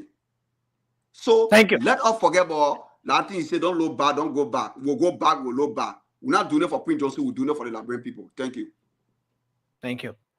Emmy, let's hear your take on this issue. Yeah, Nelson, thank you. So, scripture reference. Actually, reading our scriptures, I don't know what it has to do with the War and Economics Crime Court. Looking back, I don't see the connection there, but I guess literally looking back is what he's talking about. So, what I'm getting out of this is there's something just trying to say that these people who were the higher ups who brought these conflicts, most of them not disappeared. Like just us, the little guy left. I mean, why should we still pursue this thing? You should let go. They're all gone. They're all dead and gone. Most of the Chastila is in jail, which is kind of like a punishment too, even though it's not like Emmy, when you say they're all gone, who are the all that are gone? Well, PYJ is gone. Who else is there? Alhaji Kumar is gone. And who else? Roosevelt Johnson is gone. Help me out here, guys. Where Vasco at? All those people are gone because Vasco killed Liz, so maybe you know them for the name. So I mean, Tama Yaya name. I don't know his name. Please don't accuse Vasco of being an active player in the civil unrest. No, I did Vasco is not here to defend himself tonight. So let's do Vasco may know the people because he's older. I think so. Thank you, Sandy. Vasco said that I was saying like Russell said he was there, he could help me out. So that's why I'm asking for him. But anyway, Nelson has to play politics. We're going past that. But yeah, that's what I'm seeing that Senator is doing. So he's kind of using the funeral to advocate, and I guess trying to, like Prince Johnson used to do. The people at Neymar will not be happy and all of that, and made it a whole course thing about him, just him and him only. But I don't see anything that with the whole narrative that people saying that the War Economics Chronicle news killed him or whatever. I think it's just politics that people trying to play. Everybody's trying to get like Cindy said, piece of that meat, Nima County, right? They're trying to play into that, trying to make it look like, oh, this government or everybody else that is in there, even the godson him that he raised said that's the one Yoshifado after him. They're trying to pin Jeremiah Kun bad and everything that the government he works for now, that he vice president for. They came and started talking about war and economics, quote unquote, and now look, your whole leader, your godfather, your king is dead from that, which is nonsense. But because war and economics, quote unquote, thing been going on, they've been talking about it since, I don't know, since Prince Johnson came back to Liberia. He didn't die then, and all of a sudden, because he's saying talking about it now, he's supposed to just drop it and die. But no, that's not the case, and I don't think anybody would believe that foolishness, anyways. But yeah, the senator is trying to save himself, like you said from the beginning. He said that it was not on the table. I don't know what campaign he was watching, that he never seen the president talking about one economics foreign court, but that's just what it is. And I don't think he's anybody to be reading Don't Look Back or lie, do this and lie work there. But again, I mean, you gotta be careful. This is Cindy's. I understand that. The political godfather you're talking about here. So, you know, Senator Johnson was to Nima County, as Senator Yaya Nimle is to how do you call it? Grangita County. So, I mean, you have Cindy on the show. You know, you gotta be. But Emmy, was the message well positioned? Government of Liberia, don't look back. It's President Baka. Since in fact President Baka was at that program, well seated. The vice president was at the program. The pro tem at the program. The speaker at the all the people. The entire government of Liberia was represented. Was it the right timing for the message? And is this message gonna fall on the fertile soil? More like a feather rocks. But anyways, I think the message, he missed the mark. I like the part that he was talking about unity, right? That was more of I think that message was gonna blend in more and fit in the let's not look back on what had happened and move forward and unite and move forward, and don't look back, and we should develop our counties. We should do this. We should not destroy it anymore. That would be more of a, something to me than let's not talk about, accountability. Because when you talk about reconciliation, it's accountability. Everything is involved in it. Not because you say, "Oh, let's unite, let's reconcile, let's do this." So let's just for everything. Anybody that is supposed to be held accountable for anything bad or whatever they did, then also when we let in the war part go, should we let the economics part go too? And people are still carrying on these crimes and stuff in our country, and it's not. That's the reason why we see we are not developing. And you guys were talking about fire services last night and all of that. So I don't think those things. I think people who you see preaching those messages are people who are involved, that will know that will have to come and answer questions. Those are the ones who preach those messages. But for us, the regular Liberian people, that some of our childhood got affected, we don't even know what Liberia looks like. We don't even know what it was like when they had normal day story and all of that. Is that what we want? Is that what everybody wants?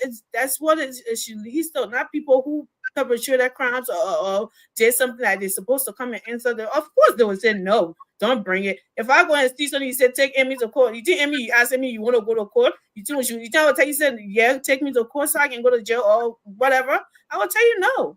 So I don't see anything that he said in that aspect or in that part of the speech that made anybody listen and say, oh yeah, he said something great out of that. No, I don't think so. I think I don't know if it's going to come, because as we see it, I don't know. We wish that it does, but I don't know if it's going to come. But if it's going to come, it should come. Not because Tama Yaya Nimlin says something about it to say don't bring it or don't look back. That's not looking back. That is actually moving forward. Thank you, Emmy. Rudolph, you want to weigh in your thought on this? Yes, sir. Emmy struck a very strong point when she talked about the major key players of the war and stuff like that. Because so I was just reading from the website side of the congressman just now, and he has a quotation from JMB's message when he was being inaugurated. And I mean, it clearly states that those who bears the greatest responsibility to face justice. So when I was hearing, talking about Yahya Nimblin, about Roosevelt Johnson, Prince Johnson, like those guys who have already died. So now if we are looking to still establish this code, it's going to take a lot of effort to dig deeper again and find people to bring to justice. And those people might not even be people who play major roles anymore. But with that, I'm not saying this to say that because Prince Johnson is there, so I am against the establishment. Because, I stand to be correct here on this. This code is not going to be 100% funded by Liberia or by the Liberian people tax money. It's going to be funded by our partners. And I do believe, like I say, I stand to be corrected, that the war crimes code and the economic crimes code ties into one.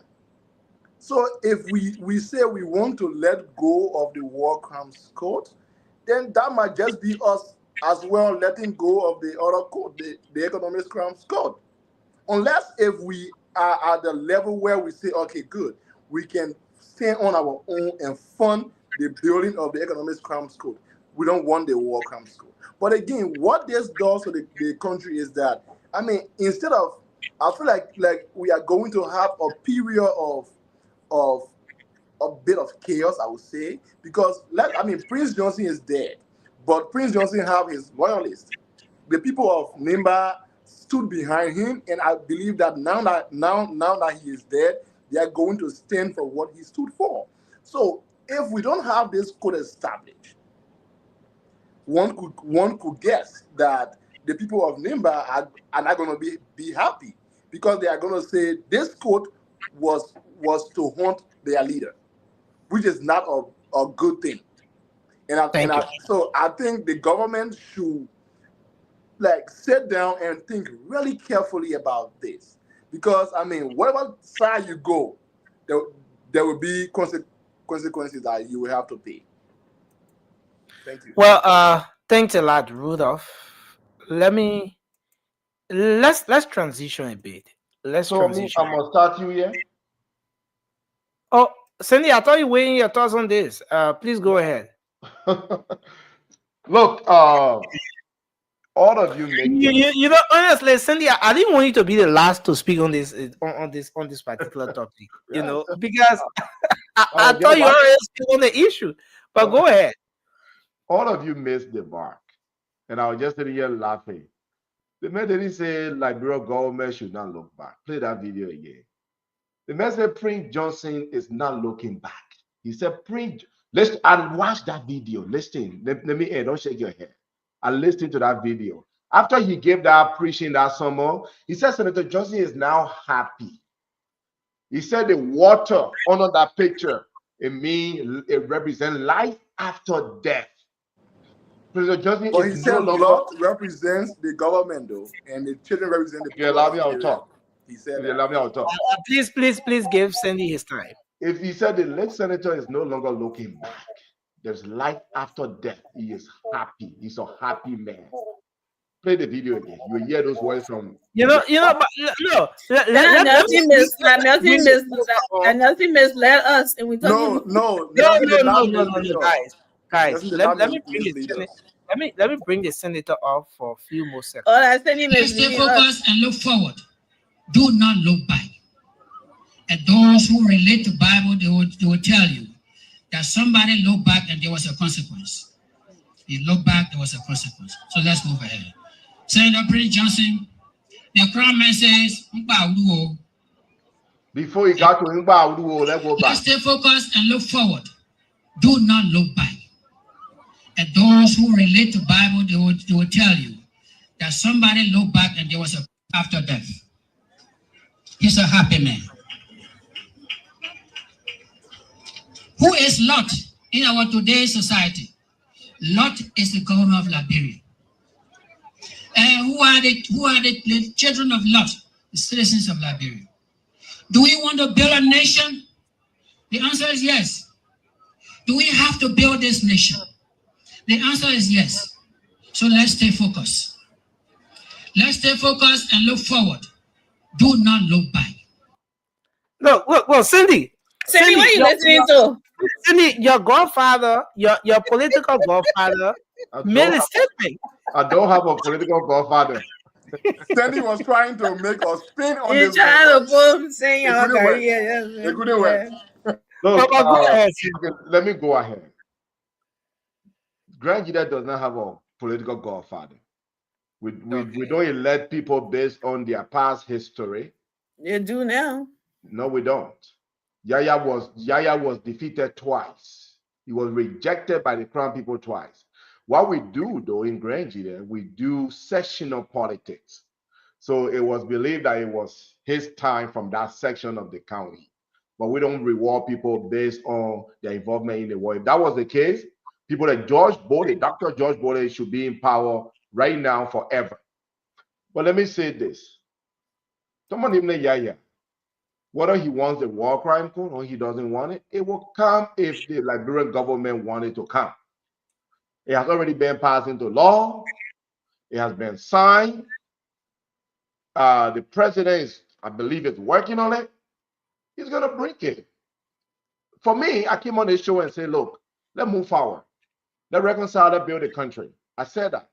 But since the war crime code has been passed into law, I said, okay, I'm in favor of it. Let's bring it. A lot of people don't know Yaya. The thing, Yaya is one of those people that been in the war since 1980 or 1990. No, Yaya is just a new player. Yaya was only involved in the Liberian war for a few months. Through the model. All that time the war was fighting, Yaya was a psychologist here in New York. He left New York in 1999, went to the Ivory Coast when Charles Taylor was battering the Crown people. That's when they funded Model. Model only lasted for a few months. Yaya will face justice. Yaya was not part of the 1990 war, 1993 war, all that war. He was still here in the US working professionally. Let a war crime code come. Yaya will face justice. Everyone else that needs to face justice will face it. So I don't think Yaya is afraid of the war crime code. I really don't think so. And even if yes, it will still come. Cindy, I must appreciate you for knowing the history of your, political godfather. Oh, sorry. Political godfather. Okay, yeah, you said you guys don't have a political godfather in county, but yeah, I mean, Cindy right here can educate us on. No, and I brought that up because people will be thinking that Yaya been in this thing here since 1990. But Cindy, does it really matter how long you were involved? It doesn't matter. It doesn't matter. I'm just trying to establish a fact. It doesn't matter. Okay. It does not matter. Okay. Thank you. Thank you, Cindy. So Sandy, can you take it back that we missed the bar or the mark? Or man, they preach it. I'm not a pastor. The man replay the preach it. So, guys, something very something very interesting happened. Cindy had his own understanding of the preaching, and he set his analysis to take about 5 minutes to deal with you guys. But when we replay the clip, they didn't realize that Cindy spoke for less than 2 minutes on this. And you know what, Nancy? They mentioned the topic straight. They mentioned our topic. No, we are moving on. The senator said we move on, so we are moving on. No need okay, so you're not looking back. Yeah. But I want us to take a look at this this particular clip. We had a conversation the other day about this situation. We read a statement from the government of Liberia. Government said by the 15th of January, all the gas sellers and the street gas sellers are going to be removed from the streets. We did a couple of interviews with the folks. We spoke to some of them, and these are what they've been saying. I want us to listen to a few of the guys we spoke with. When I eat, how we live, I'm gonna die. Well, thanks a lot for talking to Spoon TV. You ready to clear your chest? You ready? Hey, so someone let it give her time.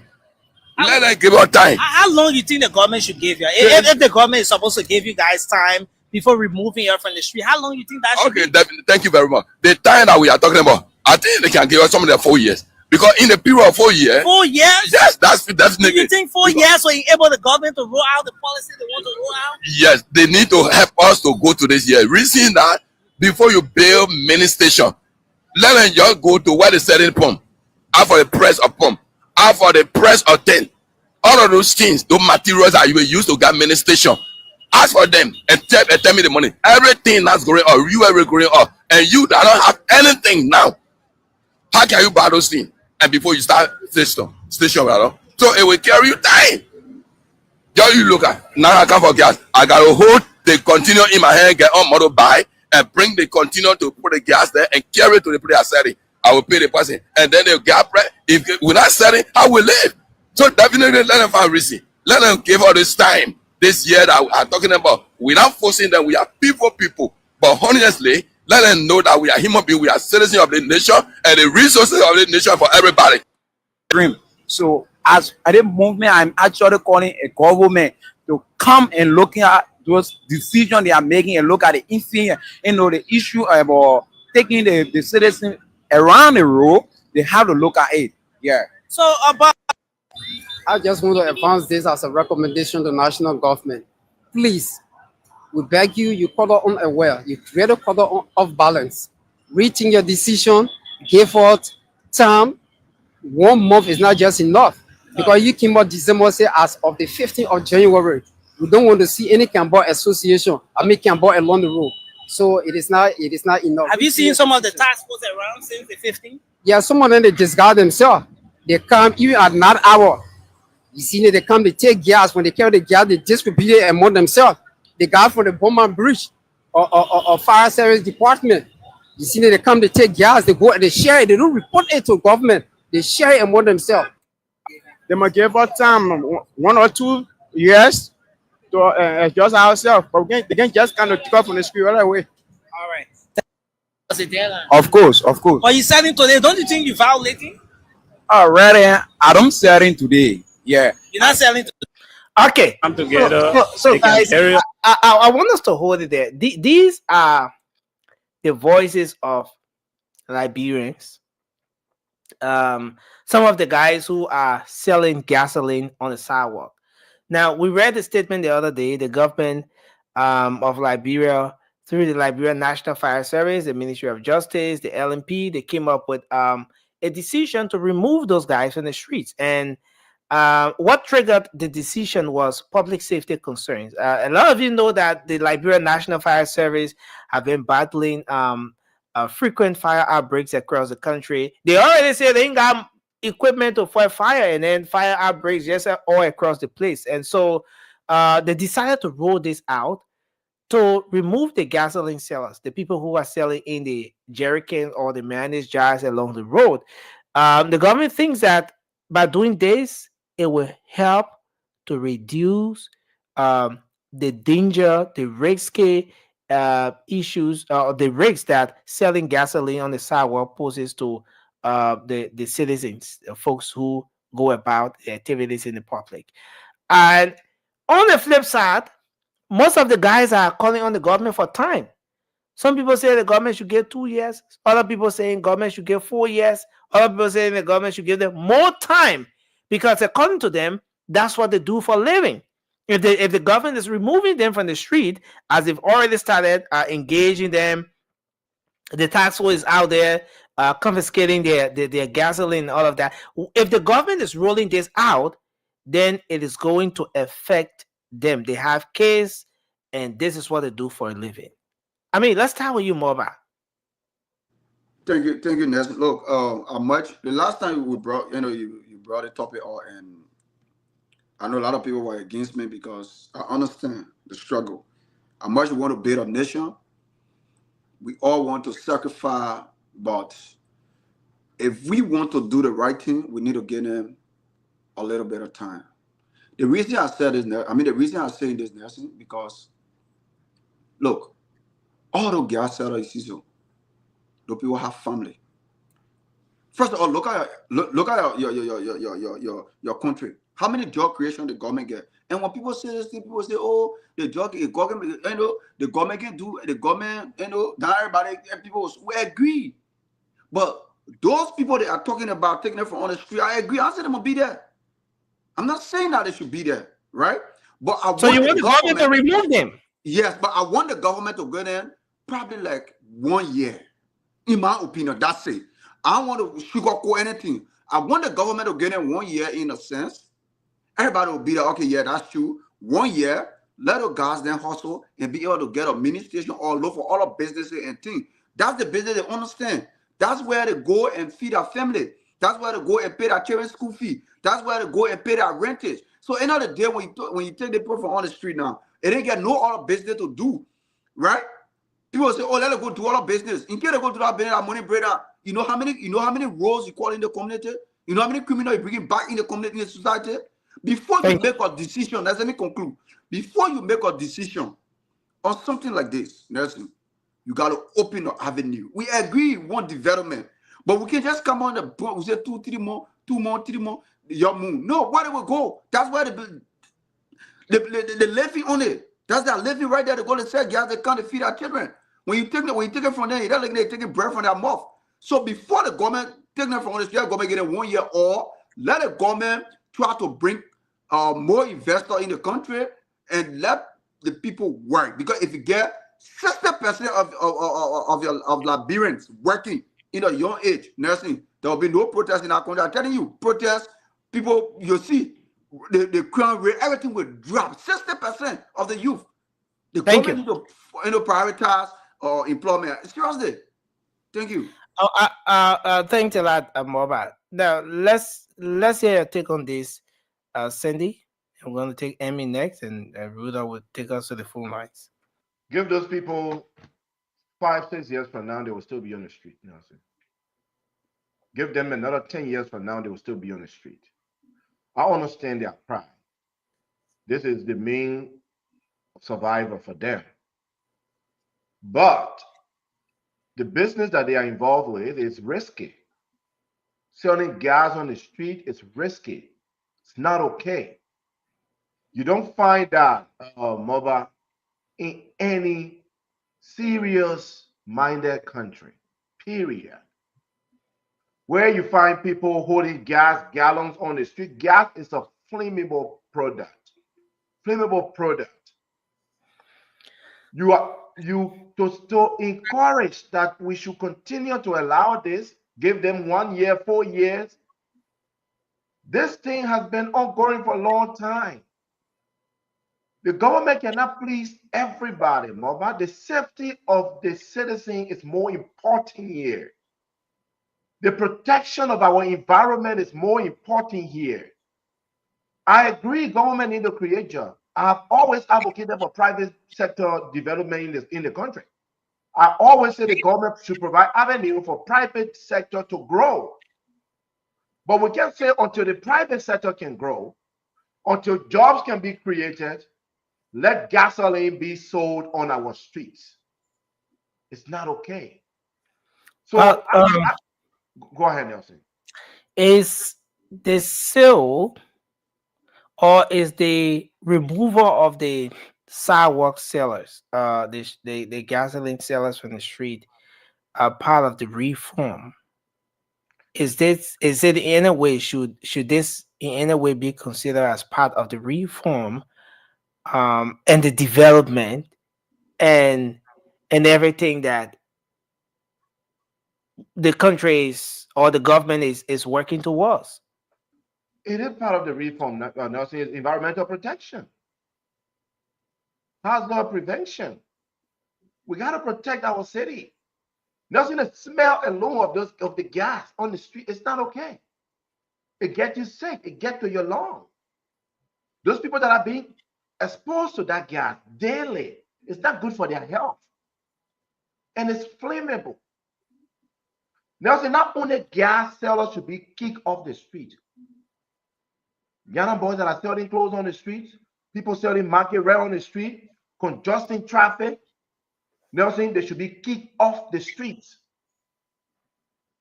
There should be designated marketplaces.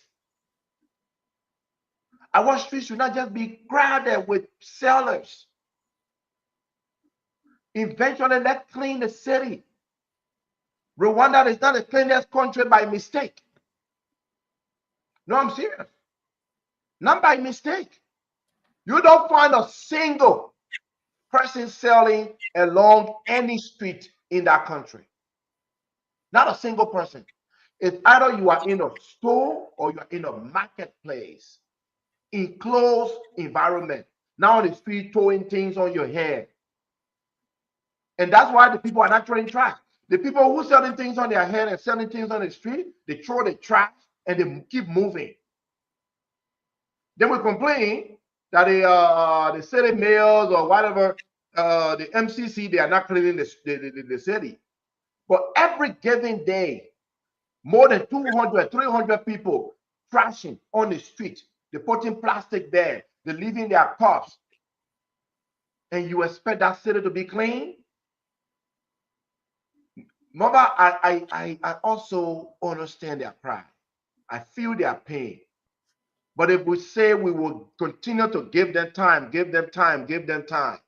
we will never address this issue. Gasolines in bottles, in gallons, all along our streets should not be permitted. It's not okay. Let's hear you, Emmy, and then Rudolph will take us to the phone lines. No, I agree with Cindy. Our people, there's not. I mean, if you even give them 5, 10 years, like he said, this people will still have problems.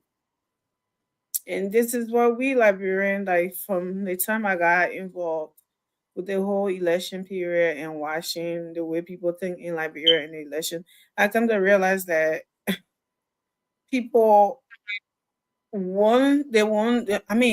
say they want developments. They want security. They want what is it, rebranding or whatever the words I'm looking for. But they want these things done while they are comfortable. And it's impossible. You know, we're going to have to make some sacrifices. People will have to make sacrifices to get those things done. My brother Cindy always talking about Rwanda. Some people always talking about Ghana. Those things were not done when everybody had jobs, when everybody were comfortable. So we have to, as Liberians, like taking food from people, I am so sick and tired of hearing this thing. I know some people may think that when we stay in here talking here, it's not insensitive, but no. We are the one who sit here all night, every time, and preach for our people to have better education, healthcare, and, you know, make the environment good for businesses and stuff to thrive, right? So when we're saying these things, we're not saying it because we want to sound like, oh, because we're not there. No, that is not the case. Because we want to come home too. I can be there and still, trust me, I have families there that have businesses that the same way too. And sometimes they will be talking about it, they'll be getting mad, and sometimes we will be telling them, no, you have to find this because the government have to use it. And I'm always arguing with one of my sisters there, one of my cousins, and y'all always talking about this. Y'all always, when the government said it, y'all want to be doing it, y'all want to be complaining. And when I talk to her, she'll be like, you know that we gotta go care I'll continue this somewhere else. You know, like people rather think that they don't have to do these things because it's been like that for the longest, right? This is what they're used to. Like when I went to Liberia in 2023, I lived on Benson Street, Benson and Newport. That Aminata gas station, it used to be Mobile in the 90s. That was my dad's gas station when I was little. That was my old neighborhood. I went there to see that place, Nelson. We had the supermarket DB and what's the other one name? We used to be playing all of those places when doing business hours, doing the weeks and stuff, and something.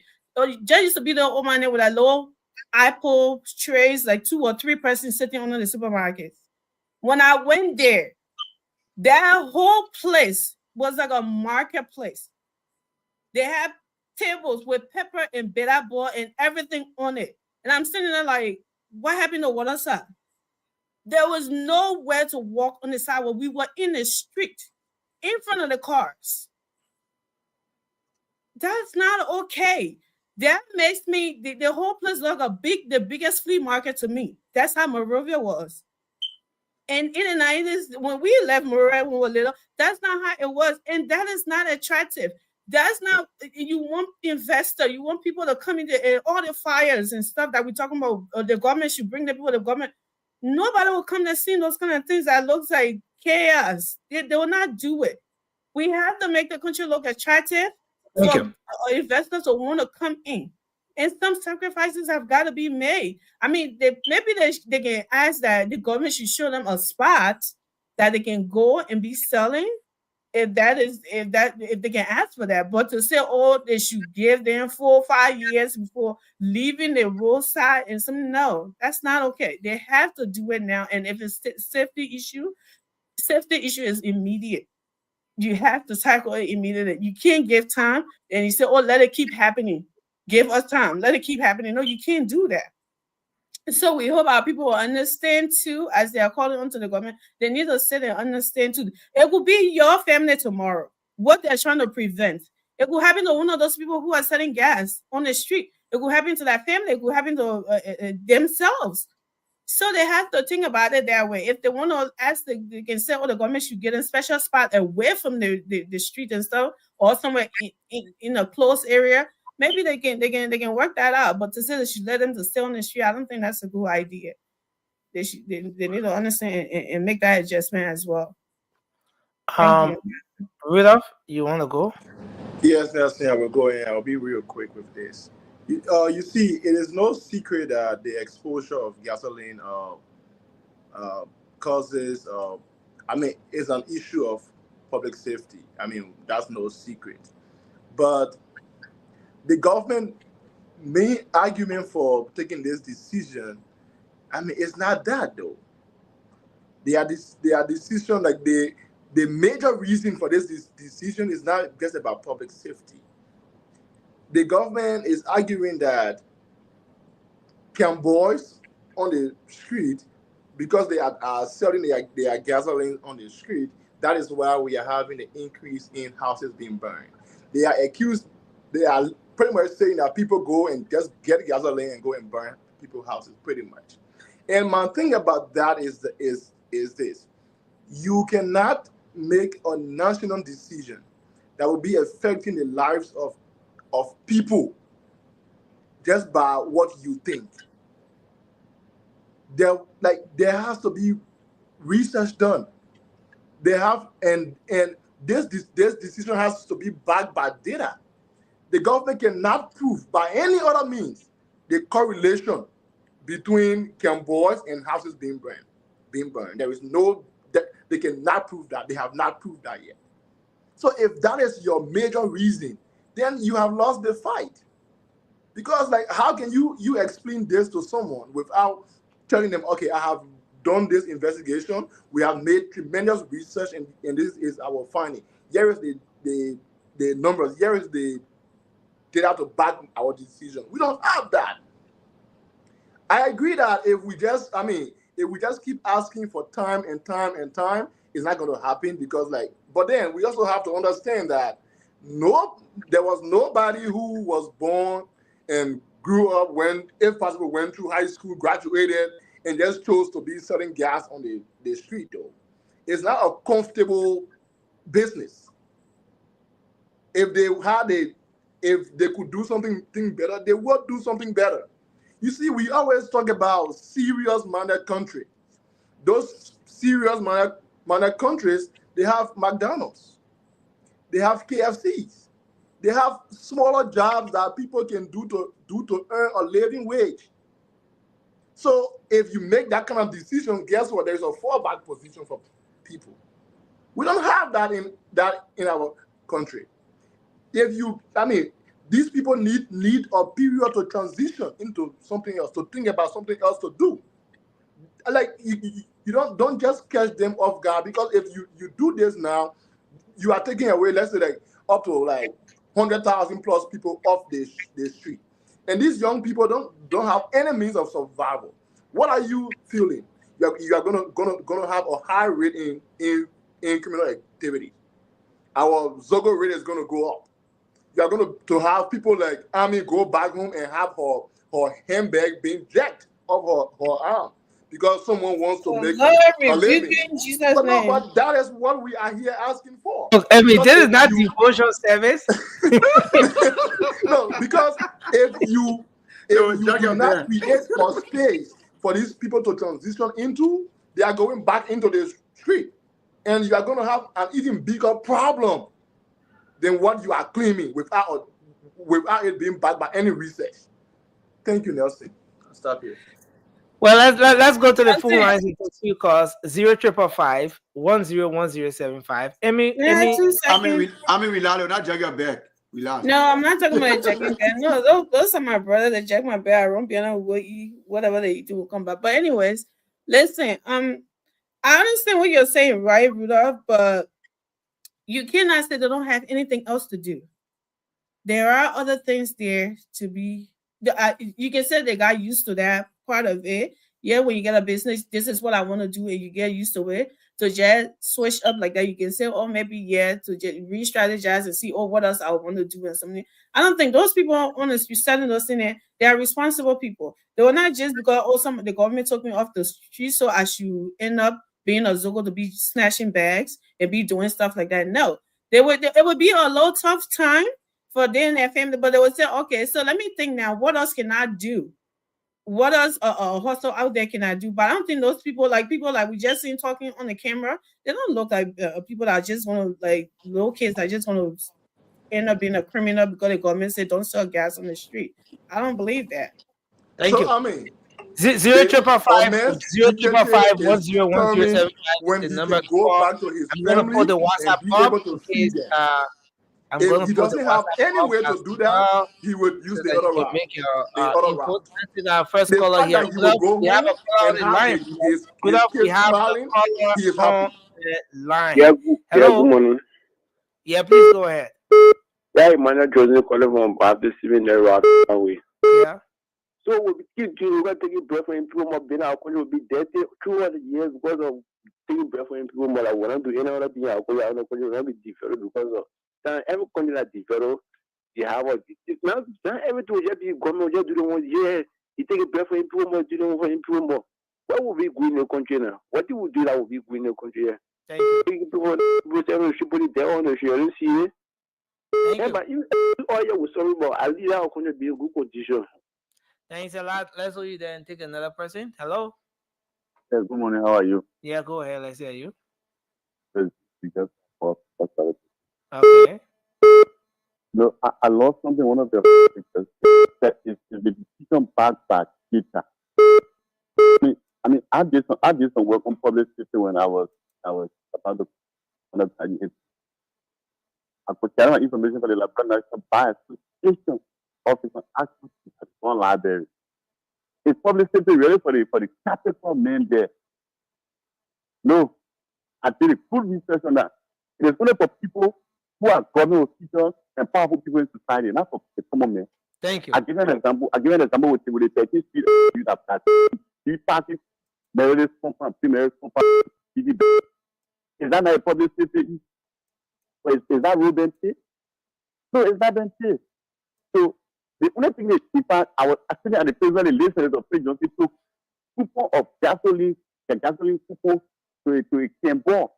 So who are the ones making the problem? The very leaders are the ones making the problem. Because when you have a state standard through which they can do these things. Thank you. So I mean, they want to do it because they want to be power. That's all. Thanks a lot. Let's go there and take another person. Hello. Yeah. Anyway, my name is Giondo. Giondo, go ahead. Yeah. When we see this here, If example, as you are using the fact that to sell out market to sell gas, and when they come and tell me say, oh yes, move on the street. But the fact that make sure I find different market for it.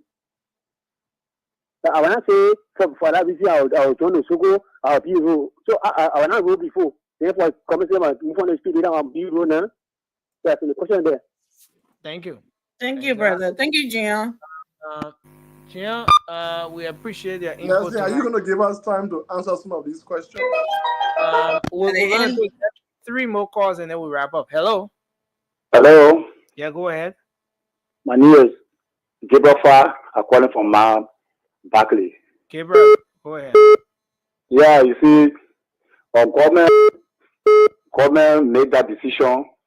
Like, if anything happens, it's easy to get gas from Kiambo to cause problem. But not because of public to say because Kiambo they made the street to be jammed. If you check out public safety, Kiambo come first. Though we can sell gas around, but there's no outbreak that Kiambo really involving. For example, when you check out the history for Nimba, the heavy fire outbreak, it came from gas station. It never came from Kiambo. You never check the fire outbreak when you say Kiambo. We can sell gas, but we're very careful. We see the place that Kiambo sell can keep the gas. You know, we don't even care gas on Sudan. With our little thing, we sell it finish. That's why you see Kiambo gas can be very cheap. But when the power company at the big gas station can complain that they not profit, they pay taxes and Kiambo selling gas or what local gas. But Kiambo profit, no public harm. No public harm. So if government want to take Kiambo from the street, yeah, granted, our government will respect them, will not put up violence. But they should do it in the way that will not look there. We don't want causing the problem of fire outbreak. See the one fire service on with all our private security. They will just group themselves 1 or 2 persons who can't check their carry, just go do business with all Kiambos. So what the safety we see now, or what the good security we see that government put in place for them to rape you on the street. The people can't stay 2-3 bottles and they tell the different Kiambos to go and sell it. Some of them will just wear uniform from nowhere. They are not reporting the gas either. So government will not be able to be broke while in our hand. They want to people on the street. They should set it in the way that we'll have another thing to do. That's just a problem now. Don't know how to be free. How do we get do things? Thank you. Thank you. So we'll take the last 2 calls. Hello. Good morning, Nelson, and good morning to your panelists. My name is Prince. I join you from the second. Prince, go ahead. Let's hear you. Thank you for this. You got to do with the talking point of the senator of Riverview County. Let me make my position someday. Sometimes there is a time for a leader to have an opportunity when given to you by your people to carry a set duty or mandate on. The both senators refused to unite the both countries. So for your panelists to be saying that indeed it's not late for me, clearly it is late because those that we have that reconciliation, they are not the ones that committed the act of the war. Okay, so why we come to say, oh, let all reconcile the 2 countries and have that reconciliation? No, they refused to carry on that duty when it was given to them. Now, former senator and the late Prince Joseph is there and gone, and the senator is saying that we should forget about Walker Court. The only thing is what the Walker Court now, for some of us, we are looking at it for it to 2G because it was speeding on a 4G level. This time it is dropping. You understand? So Walker Court on 4G, but now on 2G, eh? It on 2G. It on 2G for people to be saying that because of the Walker Court that led to the death of the late senator Prince Joseph, it absolutely unacceptable. The Walker Court for everyone. It's not only for Prince Joseph. For the matter of fact, they sat down there and allow what they're supposed to do. They did not do it. Okay. They didn't do it, right? Okay. They not Thank do you. it. Thanks a lot for your input, sir. We appreciate you. We are seriously out of time now, and we have to go. So, guys, I think you can do your closing. Rudolph, let's hear you, and then Sandy will be next. Just let's do 45 seconds. Oh wow, I actually forgot. Okay, let me squeeze in this. Find out this last person from the WhatsApp line. Hello. Hello, how you doing? Yes, sir. It's good to have you. Let's hear you. Thank you. I'm calling from the US. Yeah, go ahead. Yeah, I don't actually know the topics that you guys are on, but I just have one or two things to add onto the topic that is going on concerning the events that took place today. No, but which are the topic you wanted to speak to now? Oh no, I don't know what is something that what is on your mind or No, it's not what's on your mind. We're actually closing the show now. I thought you were following. If you're following, then you would have known the conversation. But we're actually closing now, sir. And yeah. Can you just give me an insight, please? Just one word, that's all. Okay, so yes, just listen to the show briefly, and then you get an insight, sir. Yeah. I mean, I won't be able to participate, right? Just listen to the show. Yeah. Okay. Yeah. Thank you, sir. Thank you, sir. Okay. So yeah, Nelson, I will close. Good afternoon. Mm-hmm. Yeah. So I was making a point, and then like the calls started coming in. So my primary concern here is the fact that the government major reason for having this new regulation is not backed by any data or by any research. And to close, I will just end with this. You see, I agree that maybe we may not have those jobs in the next 5 years or in the next 10 years so that they can fall back too. But what we can also do is this. If you really want to have these guys going off the street, I mean, incentivize them, give them a package, something to like start something else with. And Sandy, I see you smiling, but we have enough money to waste on our lawmakers to buy them vehicles, $45,000 for one person. We just spent over $3 million on 73 lawmakers, right? We can use less than $1 million and just settle people based on the size of your business. Give you something small and say, use this, think of something new. So in that way, you are taking them off the street, but then you are also helping them to start something else, to think about starting something else. That could be a way forward, even though it's not the best, but I mean, that's something that you can do to mitigate their frustration or to minimize their frustration. Thank you. Sandy, let's hear you. 1 minute. Government don't have money to give to gas seller on the streets before moving them from the street. In the first place, we don't even have any sort of, you're talking about data. The government don't have data. Their decision is not informed by data. Are you telling me now you have count of gas seller or man on the street? You don't have that count. So when the government started, I'm closing now. You finish closing, there was no two closing here. When government started that process, do you know how many people would come on and say, oh, I was selling gas on the street and the government have to also give them money? No. Look, you cannot certify everybody in this process. Some people will be hurt, but like one of the quotas said, if I'm not a thief today, just because the government took me from the street will not make me a thief tomorrow. I can re-strategize, I can put my money into something else and do another business. We are talking about environmental protection here. The people are selling gas on the major streets, alongside the major streets in our major cities. We got to post up to that. I will end on this. It is time that the entire country reconcile. Some of the speeches, the rebuttals that we saw today or heard today in Nimba, they are very divisive. It is time that Liberia is united. I want to add to Senator Nimlan, Tomo Nimlan Yaya's message that Grand Jide and Nimba, we are one people. We must reconcile what happened in the 80s. A lot of us now, we're not even part of that fry. We were not even around. We didn't even know those people. But we are suffering from their decisions and their actions. Absolutely. We got to move forward. We can continue to penalize generations because of the mistakes of few people. Those two countries have to reconcile. I will propose a tournament, reconciliation tournament between Grand Jide and Nimba. Have a whole tournament where both countries will play. We kill plenty cows. We shake hands. We dance. We exchange.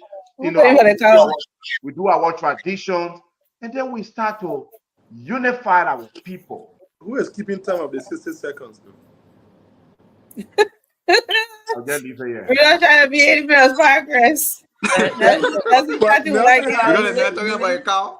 Nelson Hammond being rushed to finish in.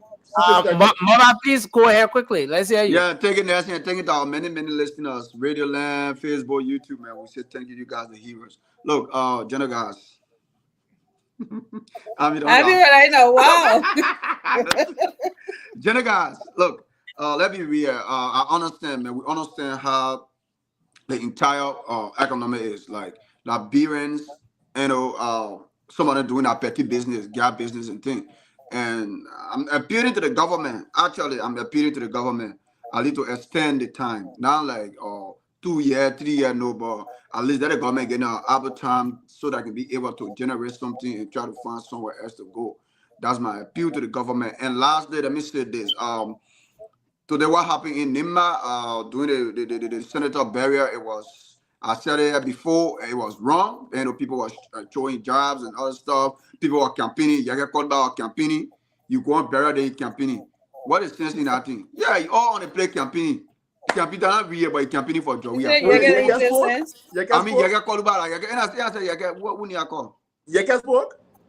You get campaigning. They may not. They may who get people to talk. They may campaigning. They may you also campaigning. So all the things people that go there to call distraction. But again, we pray for one Liberians and one people. We are one. Let us come together and develop our country and forget about divisive politics. Thank you. Thank you, Mama. Thank you. Emmy, you want to take us through? So, ladies and gentlemen. Okay, so I seen a picture today of Judge Weah and Prophet Key. So if that can happen, I mean, we wait for the Nima and Grand Jide unite, right? Anything can happen. So I know a lot of people, they're tired of it. And the older people that still live what happened, you know, like in the 80s, and now some of them still bitter with that. They still carry around, and some people in not just Grand Jide or Nema, they still have some kind of, you know, bitter feeling about relatives dying and in the war and how it happened. And it's everywhere. I lost a relative in the war as well. And I'm pretty sure a lot of people, but at this point, it had happened, right? If we still walking around with it and trying to slash each other's throat, it's not going to do any good. From the damage that was done, we're still suffering it. Like Cindy said, we're still trying to figure out how to build a country. We're still trying to figure out how to do this out. We can't keep holding grudges within us and expect us to move forward. And then little things, we're trying to throw jabs and trying to preach division and in everything. I know some people thrive on chaos, right? Like Maba was just talking about that's Jeke habitat right there. Chaos. That's what he lives, that's what he breathes. So we don't expect anything better.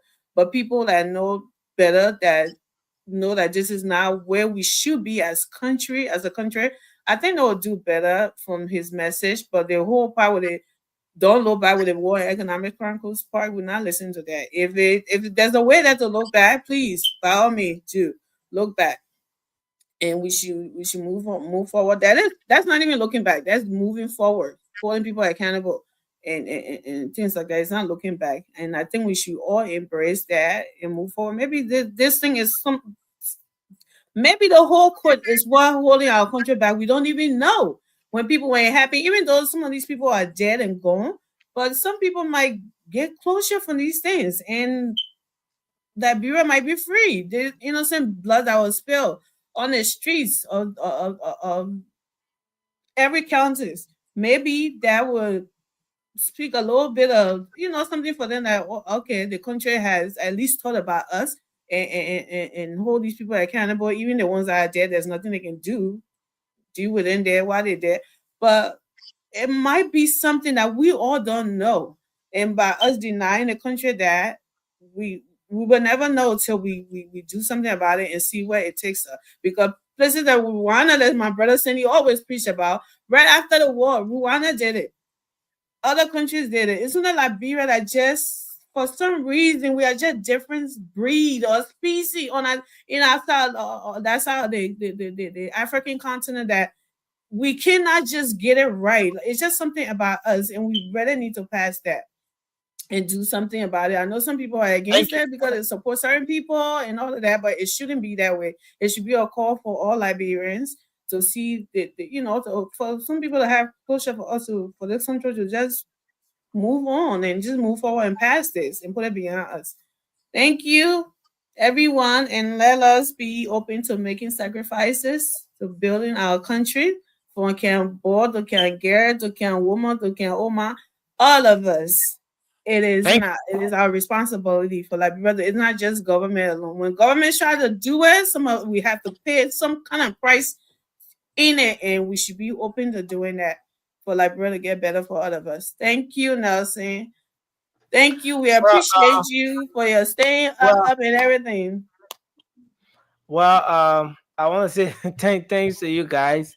Thanks to you, Rudolph. Thank you, Sandy. Thank you, Moba. Thank you, Emmy. Thanks to our audience. Thanks to the folks online and across Radio Land.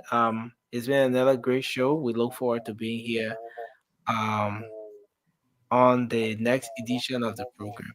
Until then, have a good night, everyone. And bye-bye for now. So